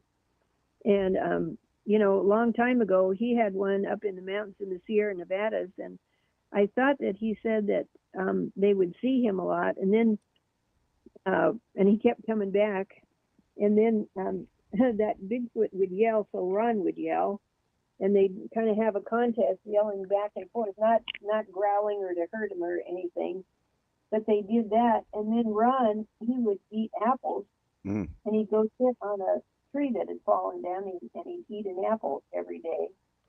And before long, a Bigfoot started watching him eat that apple, and then I heard that he went and sat down on the end of the tree, and then Ron held his hand out, and the Bigfoot took the apple out of his hand and he ate it. But you know what? That takes a long time. I'm not sure I'd be interested in picnicking with Bigfoot. How long would that take? Oh, I don't know, but I'd do it in a heartbeat, I'll tell you. So Harry, I'm curious. I'm sure you run into skeptics all the time. People that you know, hear the stories and they're like, oh, you know, it's, you know, I'm sure they have all sorts of names for you, and they hear them and they think it's kind of nonsense or whatever. What do you say to those people? I mean, obviously, it sounds like you were a skeptic at one time too, when your friend took you and kind of called the Bigfoots down from the mountain. Like, what do you say to people that kind of look at you with a little bit of a funny look and say, kind of, what are you talking about? Like, what do you say to those skeptics? You know what? It doesn't bother me one single little teeny tiny bit. And, you know, I don't argue or I don't fight or anything like that, you know, and people can have their own opinion, but I'll tell you what, all you have to do is have one face-to-face encounter, and that changes your whole opinion in about 2 seconds. Couple quick things. I want to get to the book before we let you go, because I think you've kind of got a book that we maybe can talk about. But I've got one of our listeners who's followed you almost everywhere you've been that wants to know if you've mended the relationship with Kenny and how you guys are doing, since he used to kind of help you out get that convention started. He lives in this was his home, was Estes Park, Colorado. Mm-hmm. And so he goes there a lot, and I haven't seen him for quite a while now. So. Oh, okay. And how, go ahead. Okay, how about the book? What do you think? Talk to us a little bit about what you're thinking with the book. Well, I had written a book a couple years ago, and it was talking about the phenomenon that the Bigfoot are braiding the U.S. flags all over the entire United States. And I wrote a book about that, and people really seemed to like it, I think. And that was another thing. When I started writing it, it was so far out that I could not believe it. And I always thought, and I still do, if I couldn't believe my own book, how in the world do I ever expect other people to believe it? Mm. And anyway, I had one flag. That was all I had, and I had braided horsehairs. And I could compare those, and they were identical. But I tell you what, in about 2 years' time, I now have 51 flags that are braided. One's from the state capitol here in Lincoln. Mm. But I have flags from Colorado, Kansas, Missouri, one other state, Iowa. And they're all absolutely identical. Mm. So that was my first book. The second book I stumbled on by accident, which I totally didn't know, was the fact that they found a giant in Guide Rock, Nebraska. That was about around 100 years ago now. I got a dog from Guide Rock once. That's interesting. Oh, a greyhound? Nope, it was a little Frenchie. Oh, a Frenchie? Yeah. That's my favorite dog. All right, that's why we get along. Yeah, no kidding. But anyway, and I used to spend a lot of time in Guide Rock because my mom married a man that was a farmer down there. And I hiked, I went camping, I went fishing. What I was doing is I was looking for arrowheads because Chief Red Cloud, the Indian, in the 18 and 1900s, he brought a band of his Indians from Ogallala to Red Cloud every single year, and they went on buffalo hunts, and they would get enough buffalo that would feed their entire tribe for the winter, and also they'd have, clothes and moccasins and hats and teepees and all that kind of stuff. So I was in Guide Rock a lot, and I never in my wildest dreams ever expected that there would be a giant there. Mm. And I just learned of that just a little over a year ago, and that one really blew me away. And so I've been doing a lot of research on him, and I found there was not only one, but there was 100 other skeletons in that area, and they were all giants.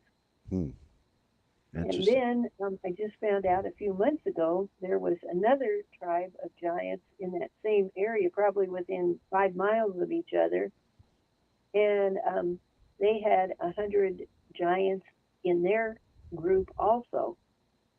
And so it's really hard to find information because it's a lost tribe, and everyone that remembers,